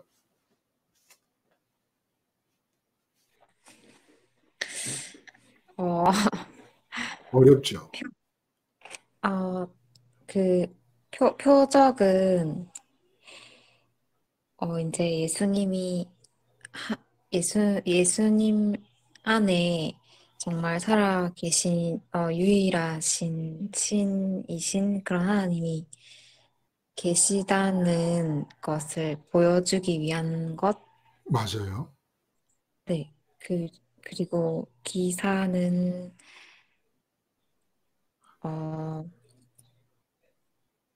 기사는 잘 모르겠습니다. 쉽게 말해서 기이한 일인 거예요. 기이한 일. 아, 이 기이한 일이라는 뜻은 말씀을 잘 하셨어요. 표적은 표시라는 거예요. 사인이라는 겁니다. 무슨 사인이냐? 예수님이 내가 너희와 같이 똑같이 인간의 몸을 입고 이 세상에 왔지만 지금 내가 이렇게 기적을 행하는 걸 보면 내 안에 너희와는 다른 상태가 이루어지고 있다는 표시가 아니겠느냐? 그럼 내 안에 어떤 일이 이루어져 있기 때문에 지금 이러한 기적들이 나타나는가라고 너희가 궁금해 한다면 내가 대답할 것은 내 안에 하나님이 계시기 때문이다. 인간으로 온, 몫으로 태어나서 한 인간으로 온 내 안에 천지를 창조한 창조주가 들어올 수 있다는 이 놀라운 사실이 내 안에서 지금 벌어지고 있는 중이다. 라는 것을 보여주시려고. 그러니까 이 표적이라는 단어를 씀으로써 이 공관복음서에 나오는 모든 기적의 이해를 바꾸도록 요한복음이 촉구하고 있다 해도 과언이 아니라는 거예요. 그럼 그렇게 예수님이 한 인간으로 오셔서 똑같이 몸을 입고 사시는 동안에 기적이 나타나는 것을 보고 그 안에 무슨 일이 있을까 하고 들여봤다가 하나님이 함께 계시는 걸 보고 깜짝 놀라서 어떻게 한 사람 앞에, 한 사람 안에 창조주 하나님이 들어가 계실 수가 있을까? 라고 물을 때 예수님이 답하신다는 거예요. 너한테도 일어날 수 있어. 너한테도 똑같은 일이 일어나. 그러므로 그 사실을 듣고 그 예수의 말씀을 듣고 우리가 바라는 것은 하나님, 예수님, 나에게도 예수님 안에서 예수님과 하나님이 틈새 없이 밀착되는 것처럼 하나님이 밀착되는 상황이 일어나게 해주세요. 라고 바라라고 표적을 행하신단 말입니다. 자꾸. 그럼 기사는 뭐냐? 기사는 말 그대로 기이한 일로서 표적은 예수님을 중심에 두고 하늘이 연결됐다는 없다는 것을 드러내는 표시고, 기사는 우리 인간의 입장에서 볼 때에 도저히 이해할 수 없고 파악할 수 없는 일이다라는 의미에서 기사라는 겁니다. 하나의 기적이 하나님과 예수님과의 관계에서 보면 표적이 되고, 인간과 예수님과의 관계에서 보면 인간으로서 이해할 수 없는 일이 일어나는 것이 된다는 거예요. 파악할 수 없는 일이. 그렇게 보면 내게에서 일어나는 모든 일들은 내가 다 파악할 수 없고 이해할 수 없으므로 다 기사입니다. 어떤 의미에서. 그러나 우리가 그 기사를 어떻게 받아들입니까? 하나님이 결정하시고 하나님이 이해하시고 하나님이 아시는 일들이 일어나는 거니까. 왜 이런 일이 일어나지? 내가 알아야 되는 거 아니에요. 꼭 하나님이 알고 계시니까. 또 하나님의 주권 바깥에서 내게 일어날 수 있는 일은 아무것도 없습니다. 그리고 우리의 세상 일에 대한 간구, 이 세상 일에 대한 우리의 간구로 하나님의 주권적 결정을 바꾸거나 하나님 주권적 결정에 없던 새로운 것을 끼워 넣을 수는 있다, 없다? 절대 없다. 절대 없다. 예수님의 생애 동안에 예수님이 스스로 생각하시는 것, 스스로 삶을 사시다가 만난 일에 대해서 하나님이 계획하시지 않은 것을 끼워 넣어 보신 적이 있다, 없다? 없다. 왜? 예수님 뭐라고 하신다고요? 스스로 나는 아무것도 못한다. 아버지께서 하시는 일을 보고서야 나는 할 수 있다. 그 무슨 얘기입니까? 아버지가 주권적으로 결정하신 것 말고 내가 생각해 본 적이 없다는 겁니다. 생각해 본 적이 없다. 그래서 주기도도 결국 내게 해당되는 것은 내가 하늘에 계신 아버지만을 열망할 수 있게 내 마음의 지성소에 아버지의 이름만이 거룩히 담기게 해주세요. 그 다음에는 나라가 임하게 해주세요. 뜻이 하늘에 이루어진 건 땅에 이루어지게 해주세요. 일용할 양식도 밥 먹고 사는 동안에 하나님 이름이 거룩히 여김을 받고 나라가 임하고 뜻이 땅에서처럼 아니 하늘에서처럼 땅에서 이루어지는 것만 이루어지게 해주세요. 그 일만 하게 해주세요. 그리고 용서는 뭐예요? 하나님만이 진정한 나의 유일한 보물이라면 하나님만 열망하는 그 첫 번째 규절을 상응해서 하나님만이 유일한 나의 보물이라면 이 땅에서 사람들이 나에게 잘못한 것을 내가 다 용서할 수 있게 해주세요. 진짜 하나님을 보물로 생각한다면 사람들에 의해서 피해를 볼 때 내게 피해의식이 없어야 되는 것 아닙니까? 하나님? 그러므로 하나님만이 유일한 나의 보물이 되어주시고 내가 세상에서 사람들에게 피해를 볼 때 피해 본다는 의식이 없게 됨으로써 누구든 용서하게 해주세요. 돌로 쳐서 나를 죽이는 사람도 용서할 수 있게 해주세요. 하나님 나라가 임해서 하나님 뜻이 펼쳐질 때 세상의 기준으로 볼 때 뭔가 잘못돼 보인다고 시험에 들지 말게 해주시고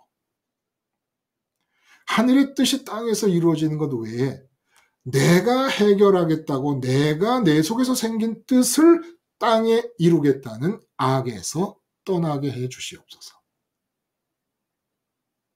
이게 주님이 가르쳐 주신 기도입니다. 그러니까 무슨 일이 있어도 돈 문제가 생겼다. 돈 문제가 뭐 이렇게 해주세요 저렇게 해주세요라는 것은 기도의 족보에 없는 거예요. 복음적 기도의 족보에 없는 거라는 겁니다. 그러므로 너희는 이렇게 기도하라. 그리고 이 기도를 가르치시는 주님은 지금 십자가를 향해 가고 계십니다. 그러므로 십자가에서 죽는 자로서 주기도를 드리라는 겁니다.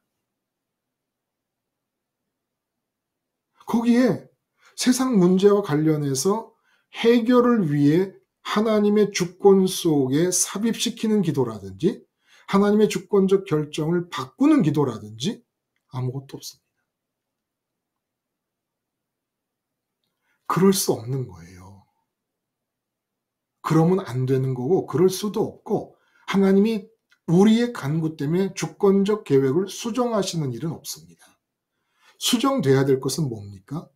하나님의 주권이 수정되고 계획이 수정되는 게 아니라 우리가 수정돼야 되는 거예요. 우리가.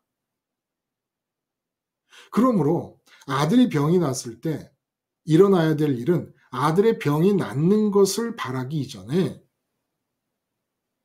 아들의 병으로 드러난 내 병증, 지금 나의 목마름이 이 세상을 향하고 있다는 나의 이 병증을 알고 내가 변하면 아들은 이 타이밍에 죽을 아들이 아니었던 겁니다. 원래. 근데 예수님은 예수님대로 목마름의 방향이 하나님께로 향하게 하도록 하기 위하여 하나님을 드러내려니 표적을 행하실 수밖에 없어 행했지만 이 사람들은 이 사람들대로 이 왕의 신하도 믿었고 왕의 가족들도 믿었다 그러잖아요. 근데 이 사람들은 이 사람들대로 예수님을 여전히 세상 문제 해결의 전문가로 믿어버리고 맙니다. 그러니까 자기가 간구했기 때문에 아들의 병이 낫다. 이렇게 생각을 하는데 이런 믿음이 2000년 기독교 종교의 역사 속에 계속 될 것이라는 거예요.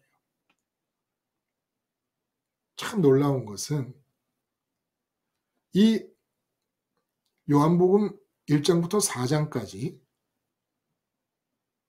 참 이상하다 싶을 정도로 부정적인 언급들이 많습니다. 제가 예를 한번 들어볼까요? 빛이 땅에 왔으나 백성이 영접하지 않았다. 어둠이 빛을 깨닫지 못하더라. 자기 땅에 오매 자기 백성이 영접지 아니하였다. 표적과 기사를 보고 많은 사람이 믿었으나 예수는 자기의 몸을 그들에게 의탁하지 않으셨다. 너희가 우리의 증언을 받지 아니하는도다. 빛보다 어둠을 더 사랑하기에 독생자에게 나오지 않는다. 나는 그가 친히 보고 들은 것을 증언하는데 그 증언을 받는 자가 없도다. 선지자가 고향에서 높이를 받지 않는다. 표적과 기사를 보지 않으면 믿지 않는다. 아니 4장까지 불과 시작하면서 무엇 때문에 예수님이 이 땅에 오셔서 그리스도로서의 사역을 하시는데 그리스도로서 예수님을 높이지 않고 영접하지 않는다는 얘기를 이렇게 많이 반복해서 하실 필요가 있겠냐는 겁니다.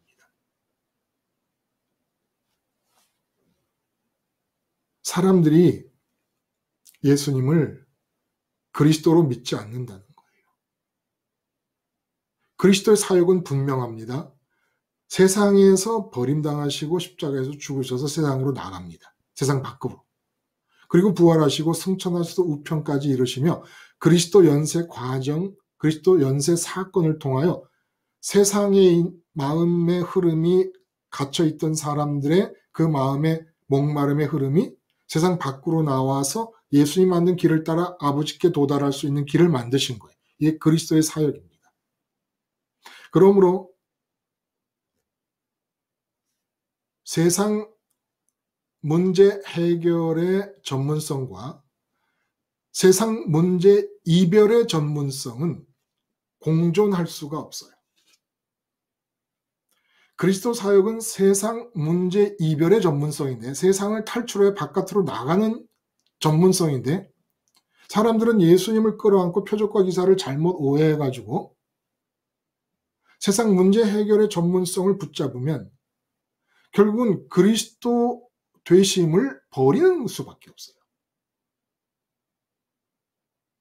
세상 해결 전문성과 세상 이별 전문성은 공존할 수가 없는 겁니다.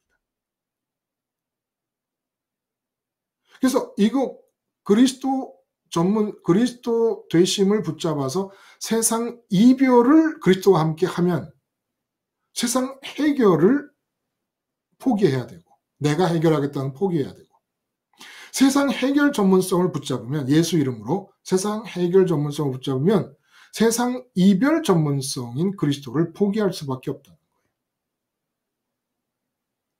근데 그렇게 그리스도라는 이름을 붙이면서도 그리스도 되심과 세상 이별 전문성을 다 포기한 채 기독교가 흘러왔다는 겁니다. 여러분은 어떠십니까? 이제는. 예수는 그리스도세요. 그러니까 예수는 예수가 아니라 예수는 그리스도예요. 그리고 왜 하나님의 아들이라고 했어요? 그리스도가 길을 내시는 분입니다. 길. 세상에서 탈출해서 길을 내시는 분. 그럼 길을 내셔서 우리를 어디로 끌고 가십니까? 하나님의 아들의 자리로 끌고 가십니다. 주는 그리스도시요 살아계신 하나님의 아들입니다. 그리스도로서 길을 내셔서 우리 마음의 흐름, 우리 마음의 목마름을 아들이신 당신의 자리까지 끌고 가심으로써 우리가 뭐가 돼요? 아들이 되고 자녀가 되는 겁니다. 그래서 그리스도시요 살아계신 하나님의 아들은 그리스도, 길이신 그리스도가 우리를 어디로 끌고 갈 것이냐 목적지를 말하는 거예요. 살아계신 하나님의 아들은. 그래서 우리가 예수님 안으로 들어가면, 예수를 그리스도로 믿으면 하나님의 자녀가 되는 거죠. 목마름이 아버지께 도달해야 하나님의 자녀가 되니까. 근데 이 전문성을 시장에서, 직장에서, 가정에서 그리스도 되심을 높이면서 사냐는 거예요. 그리스도 되심을 높이면서. 자, 우리는 다르죠. 그렇죠? 우리는 달라. 여러분이 삶에서 그리스도 되심을 어느 정도로 높이십니까?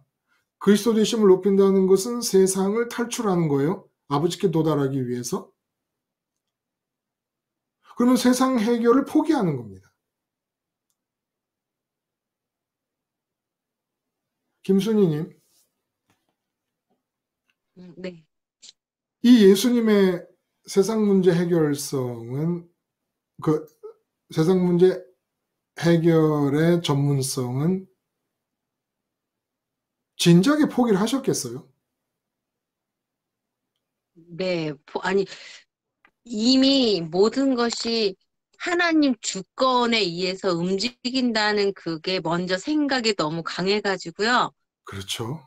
예, 제 생각을 개입하고 싶지 않고 내가 해결할 수도 없고 또 당연히 주권으로 인해서 이루어진다는 걸 믿기 때문에 문제 해결하려고 하지 않죠. 창문을 열고 아침에 일어나서 밖을 볼 때 날씨를 보잖아요. 그렇죠? 네. 날씨를 보면 비가 올 때, 비가 오는 걸 어떻게 받아들입니까? 비가 오네. 아니면, 오늘은 이제 딱 보면 날씨가 뭐 요새 가을이라서 네, 좋잖아요. 뭐 비가 오거나 그러면 날씨를 볼 때, 오늘은 하나님이 비를 내리시네. 그리고 이제는 오늘도 이제 시장 가는데 단풍이 너무 예쁘게 돼서 이 계절에 이 단풍은 가을이라서 지는 게 아니라 오늘 이렇게 예쁘게 만드시는 하나님이 오늘 이렇게 만드신 거다. 그러면, 그렇게 남편이랑 얘기를 했어요. 그러면 돈 문제는 돈 문제도 이게 뭐, 이게, 저기 뭐, 이거야말로 정말 제가 이 말하면 될라나? 돈 문제는 제가 약간 너무 많이 없어가지고, 이거를 조금 단풍보다 더 쉽게 해결하지 않으려는 그 느낌? 아, 오히려 단풍이 오늘은 이렇게, 오늘 이날 이 단풍을 이렇게 하셨구나, 물들게 하셨구나. 그거보다도 더 가벼워요, 돈 문제는. 그러니까 단풍은 가을에만 나타나는 거니까. 근데 돈 문제는 사시사철이에요? 삼시사철이죠. 그러다 보면 또 쉬워지나? 그리고 그 돈 문제가 하나님 주권에서 이게 목사님이 노상 요새 말씀하신 게 이게 갑자기 일어나는 일이 아니거든요. 혹시 그렇죠. 김순희한테 오늘 돈 좀 없애버릴까? 돈 좀 주지 말까? 이게 아니기 때문에 그냥 나한테 주신 오늘 그걸 그냥 통째로 조금 인정해야 하는 그런 마음이 많이 생겼어요. 그렇죠. 그 십자가 생활을 하게 되면 삶을 대하는 태도가 그럴 수밖에 없죠. 그렇죠? 아, 네. 근데 제가 십자가 생활을 하면서 이렇게 아까 제 초반에 얘기를 했는데 갑자기 이별할 수는 없었던 것 같아요. 저도. 근데 처음부터 예, 아주 사사로운 거부터 뭐 남편의 화장실 청소부터 거기서부터 나는 가만히 있었는데 하나님 주권으로 청소를 안 해도 이렇게 마음이 편하고 청소를 해도 마음이 편하고 청소가 아무 관계가 없네. 이렇게 조그만 데서 정말 그 실선처럼 끊이지 않으려고 할 때 이거 계속 하나님을 만난다 그러나 그렇 그거 느낌이 계속 오니까 돈 문제가 크더라도 그것 또한 화장실 청소랑 비슷하게 되는 느낌? 맞아요. 네. 예.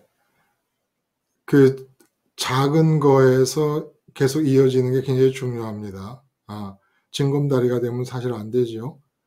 실선처럼 기차 레일처럼 이어지는 게 예, 너무 중요하고, 그리고 그렇게 십자가에서 죽어서 우리 삶에 주어지는 문제에 대해 우리가 이별을 한다고 문제가 버려지는 게 아니에요. 오히려 내가 해결하려고 할 때 그 문제가 함정에 빠져 들어가는 셈이나 마찬가지죠. 나라는 함정에 빠지는 거죠. 내 인생에서 마음속에서 생기는 목마름이 세상을 향하고 있는 나 자신보다 더 큰 인생의 함정은 없습니다. 그러니까 무슨 문제든 세상을 향해서 갖고 싶은 마음이 있는데 내가 그것을 끼워 안으면 그 내 인생의 문제는 제일 고약한 나라는 함정 속으로 끌려 들어오는 겁니다. 내가 함정이에요. 응? 이 세상 것을 좋아하고 십자가를 망각한 채 우린 죄의 체질 때문에 십자가를 붙잡는 시간을 빼놓고는 전부 마음의 목마름이 세상을 향한다고 보면 돼요. 일단 마음의 목마름이 세상을 향하면 그리스도 되심은 땅에 내팽개쳐지는 겁니다. 그리스도 되심은 우리 목마름이 하늘을 향할 때만 필요한 거예요. 세상을 빠져나가 하늘을 향할 때만 그리스도 되심이 그리스도 사역이 의미가 있어요. 세상을 향하면 그리스도 되심은 내팽개쳐지는 겁니다. 이렇게 세상을 향하고 있는 상황에서 내가 시도하는 모든 것은 죄와 악의 함정 속으로 다 끌려 들어오게 됩니다. 그러니까 버리는 것도 아니고 맡기는 것도 아니에요. 원래 맡기는 거는 우리가 갖고 있다가 우리가 맡기면 하나님이 맡아주신다는 뜻 아닙니까? 근데 하나님은 놔보신 적이 없어요. 우리 문제를. 우리 인생의 순간을. 그러니까 하나님 붙잡고 있는 걸 내가 뺏겠다고 난리를 치고 있었던 거지. 하나님께 맡기긴 뭘 맡겨요? 내가 뺏으려고 하는 것만 놔버리면 본래 자리로 돌아가는 거죠.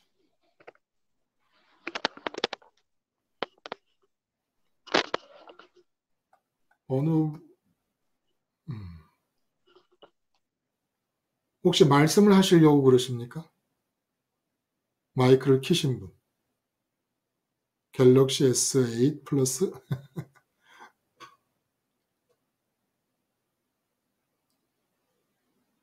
지난 일요일 날 2시간 반을 했어요. 제가 오늘 시간 지킬게요. 가능한 한.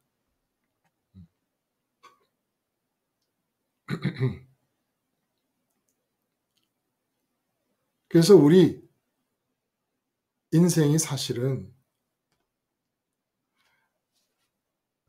여러분들 좀 편해야 돼요. 응? 너무 그렇게 애쓰고 이러지 않으셔야 된다고. 우리 좀 같이 편합시다, 좀. 응? 그 같이 편하려면 김수희님 좋은 말씀 하셨어요. 지속적으로 십자가를 잊지 않으면 돼요. 제발 이렇게 해요. 지속적으로 십자가를 잊지 않읍시다. 아멘. 십자가를 잊지 맙시다라는 문장을 좋아해. 근데 그 문장대로 실제로 안 해. 제가 이거 거듭 말씀드리지만 그냥 십자가를 바라보는 것만이라도 지속적으로 하자고요. 그게 좀 편해져야 돼요. 부담스럽고 어려울 필요가 없어요. 그러니까 얼마나 우리가 잘못된 용어들로 지금 우리의 이 신앙적 언어 체계가 잘못된 언어들로 얼마나 잘못되게 체계가 만들어졌는지 몰라요. 응? 맡긴다. 맡긴다라는 단어가 성경에 나오더라도 그 의미가 뭐예요? 내가 아버지의 주권의 손이 붙잡고 있는 걸 뺏으려는 상태를 중지하는 거지요. 응? 그리고 해결이라는 것이 하나님의 주권이 놓은 적이 없이 하나님이 하늘에서 정하신 뜻대로 이루어져 갈 때, 아니, 뭘 해결해요? 그냥 그 아버지께로 마음을 돌리고 나면 원래 주권에 붙잡힌 대로 하나님 문제를 일으키시면 문제 일으키시기 전부터 문제 다음에 이어질 상황을 다 계획하고 계시는데 뭘 해결을 해요? 그러니까 해결이라는 단어도 이게 이렇게 우리가 그동안처럼 생각하고 마음대로 사용해서는 안 되는 거였던 거지요, 사실은. 근데 이렇게 언어 체계가 엉망진창이니까 이게 고생스러운 거예요, 인생이. 문제 아닌 걸 문제로 보고 문제를 대할 때도 그걸 해결하려고 붙잡고 그 얼마나 힘든 인생을 사냐는 거예요. 이게 그리스도가 왜 구원해 주십니까? 세상에 대한 모든 부담을 다 떨쳐버리라는 거예요. 그냥 세상에서 빠져나오라는 거예요. 세상에서 빠져나와도 내가 지금 가고 있는 하나님의 손에서 벗어나는 게 아무것도 없고 하나님의 주권의 손과 주권의 계획에서 버려지는 게 아무것도 없으니까 아무 걱정하지 말고 그냥 빠져나오라는 겁니다. 그래서 구원해 주시잖아요. 구세해 주시잖아요. 구세주가 세상을 구원한다라는 뜻이겠지만 세상으로부터 구원하시는 분이십니다. 세상으로부터. 그래서 이 본문의 정확한 이해를 위해 요한복음이 요구하고 있는 것은 수가성 여인과 이 사마리아 사람들을 수가성 여인과 왕의 신화를 비교하라는 거예요. 비교. 왕의 신화. 세상의 중심부에 있는 사람입니다. 중심부에 가까울수록 왕의 신하 자신은 중심부에 있고 갈릴리 사람들은 유대인이니까 어쨌든 동심원의 중간쯤 위치하는 사람들. 그 바깥으로 사마리아들 남자, 사마리아 여자, 수가성 여인이 있으니까 동심원 중에 가장 가장자리에 수가성 여인이 포함되어 있잖아요. 근데 중심부에 가까울수록 원심력이 세요. 세상 가운데로 끌려 들어가는 힘이 셉니다. 사마리아 사람들과 수가성 여인 저 변두리에 있는데 이 사람들은 왜 이렇게 표적과 기사를 보지도 않고 예수님을 그리스도로 영접을 하고 세상의 구주라고 믿었을까? 확실히 유리한 거예요. 뭐가? 세상의 가치가 없는 사람들이. 왜? 그리스도의 사역은 세상을 떠나는 거니까. 조음과 시름을 느끼고 채움을 필요로 하는 마음이, 그 마음의 목마름이 세상 것을 많이 가지고 붙잡고 있는 한 세상을 떠나기가 힘들어요. 근데 그리스도 사역은 세상을 떠나는 거거든요. 그러면 세상을 향해 있는 사람들이 아무리 예수님을 봐도 느끼는 것은 예수님의 세상 문제 해결의 전문성밖에 못 느끼는 거예요. 근데 이건 예수님의 전공 과목이 아닙니다. 예수님의 전공 과목은 왜 세상에 오셨어요? 하늘에 계시지 않고 이 낮고 낮은 곳에 왜 오셨어요? 세상에 사는 동안에 세상 사람들의 마음을 당신이 있던 하늘로 끌고 가려고. 이게 그리스도의 전공이에요. 그래서 예수님이 뭐라 그래요? 요한복음에서 나는 저 위에서 본 것을 말하고 들은 것을 말하는데 너희가 내 말을 듣지 않는다. 본 것을 말하고 들은 것을 못하러 말해요. 하늘에서 보고 하늘에서 들으신 것을 왜 우리한테 얘기하십니까? 하늘로 끌고 가시려고. 그러니까 예수를 믿는다는 건 뭐냐? 내가 처해 있는 곳이 가정이든 직장이든 언제든 어떤 순간 어떤 상황 어떤 문제 앞에서는 그냥 그리스도를 안고 세상과 생이별을 하는 거예요. 내 몸이 살아있는데 내 마음은 생이별을 하는 거예요. 이게 예수 믿는 거예요. 근데 하나도 안 버려져. 내가 이별을 해도. 다 하나님의 주권 안에 있는 거예요. 그걸 내가 붙잡잖아요. 주권 속의 함정이 바로 나예요. 주권 속에서 일어나고 있는 내 인생의 함정은 누구다? 세상을 향해 있는 세상 것을 좋아하고 세상에 목말라 하는 나 자신이 내 인생의 함정입니다. 그러니까 세상 것을 좋아하는 나만 피하면 돼요. 그 나를 피하는 방법이 뭐예요? 십자가에서 죽는 겁니다. 세상 것을 좋아할 때마다 세상 것을 향해 목마름이 나갈 때마다 세상 것에 대해 바람이 생길 때마다 십자가를 바라봄으로써 세상 밖으로 나가야 돼요. 수가성 여인 남편이 없나이다. 이 세상에서 내 마음의 목마름이 향해 나갈 관역을 더 이상 찾을 수가 없습니다. 라는 고백이거든요. 십자가를 바라보면서 십자가에서 죽은 자의 입장에 서서 고백하는 거예요. 주님, 내가 십자가에서 주님과 함께 죽은 자인데 이 세상에서 내 마음의 목마름이 향하여 나갈 관역이 어디 있습니까? 그러므로 이제 부활하신 주님 안에서 내 마음에 하나님의 이름만 거룩히 여김을 받게 해주세요. 하나님을 향해서만 내 목마름이 줄기차게 뻗어 올라갈 수 있게 해주세요. 내 마음이 사라진 이 땅에는 아버지의 주권이 방해받음이 없이 그동안은 아버지의 주권에 대해서도 내가 함정이고 내 인생에 대해서도 내가 함정이었다는 거예요.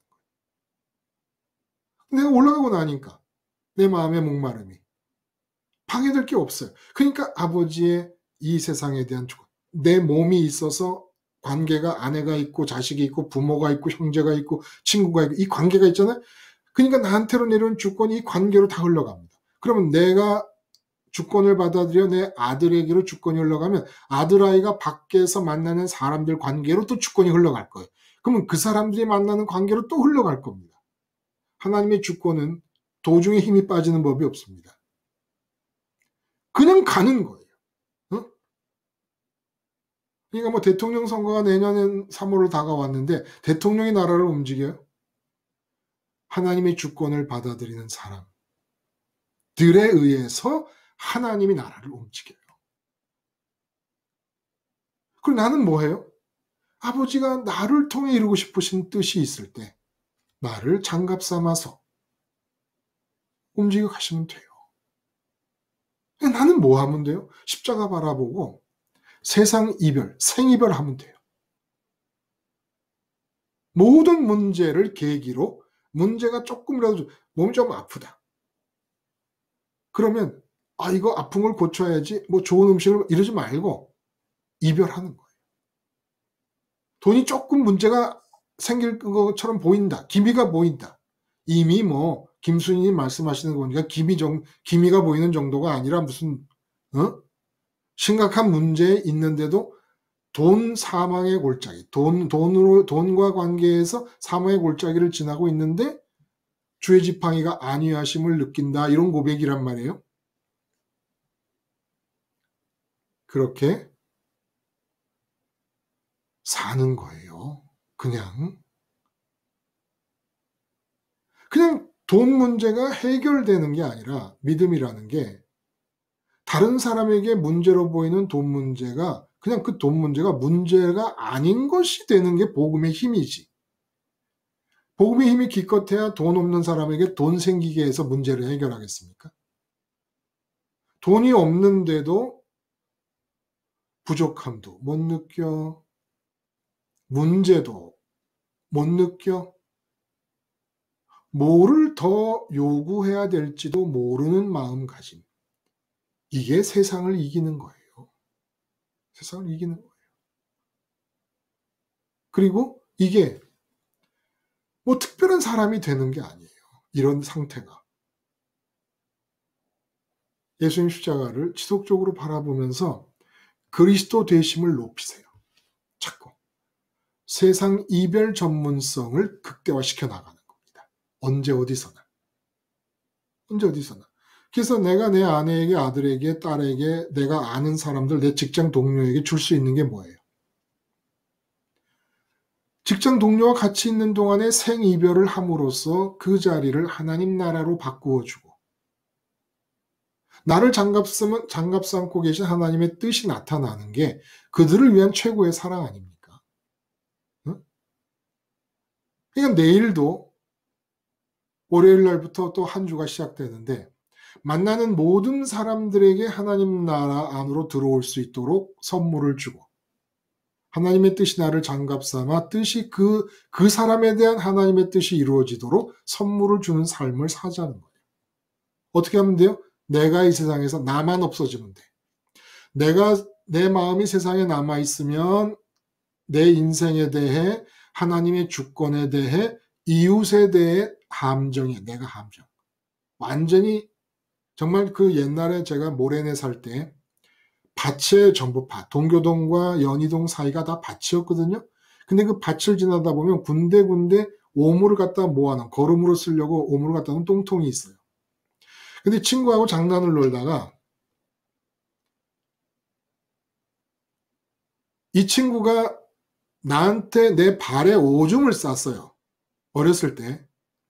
그래서 내가 막 쫓아가서 잡아 죽인다고 쫓아가니까 이 친구가 막 도망 가다가 사람이 바쁘면 그런가 봐요. 급하면. 그 걸음 쓰려고 모아놓은 똥통 가장자리에 딱 쓰더니 내가 너 가만히 안 있어. 난 똥통인지도 몰랐어요. 그 앞이. 너 가만히 안 있어 하니까 막 뛰어가는데 갑자기 풍 뛰어드는 거예요. 근데 똥통에 뛰어드는 거예요. 제가 너무 무섭게 했나 봐요. 친구를. 어? 그래가지고 펌프까지 데리고 와가지고 그 똥을 씻어내느라고 둘이서 죽을 뻔봤지요. 그 생각이 자꾸 나는 거예요. 내 인생의 앞길에 대해서, 내 인생 자체에 대해서, 하나님의 주권에 대해서, 내 옆에 있는 사람에 대해서, 세상을 향하는 나는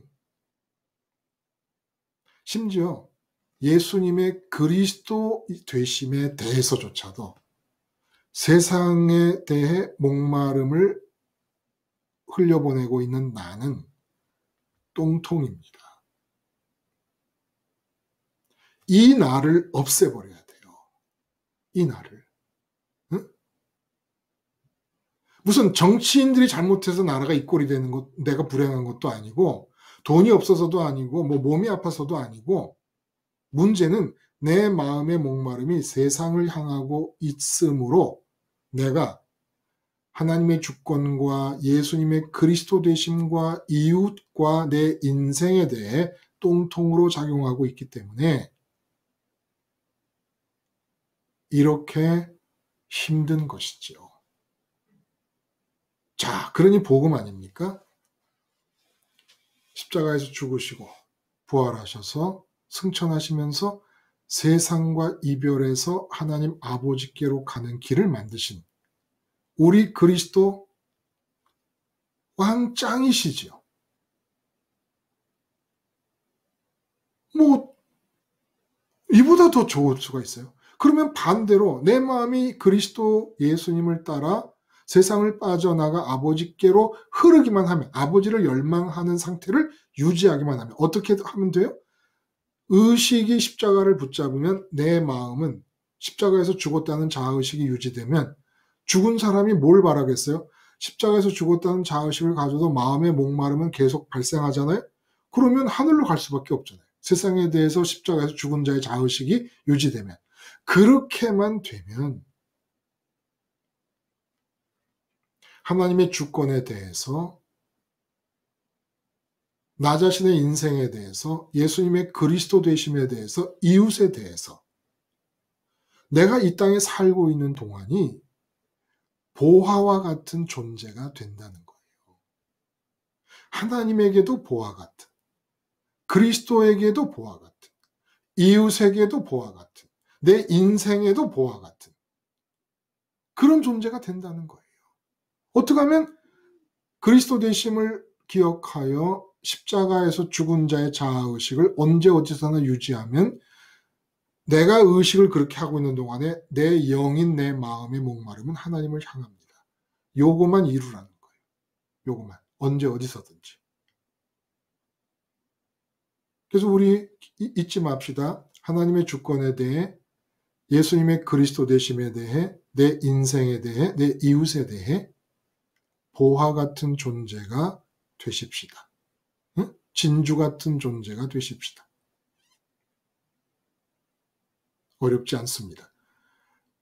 이 네 방면에 대해 보화가 되는 길이 네 방면에 대해 똥통이 되는 것보다 훨씬 쉽고 은혜스럽고 유쾌하고 경쾌하고 즐겁습니다. 가볍고.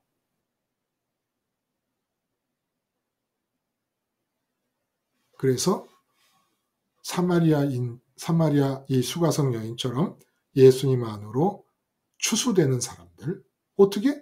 십자가 바라보면 돼요. 십자가 바라본다는 건 내 마음의 열망이 세상 밖으로 나가기를 원합니다라는 고백이니까.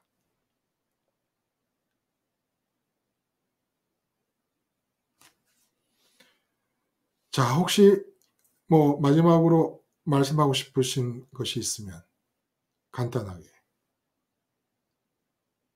제가 기도하고 마치겠습니다. 하나님 아버지,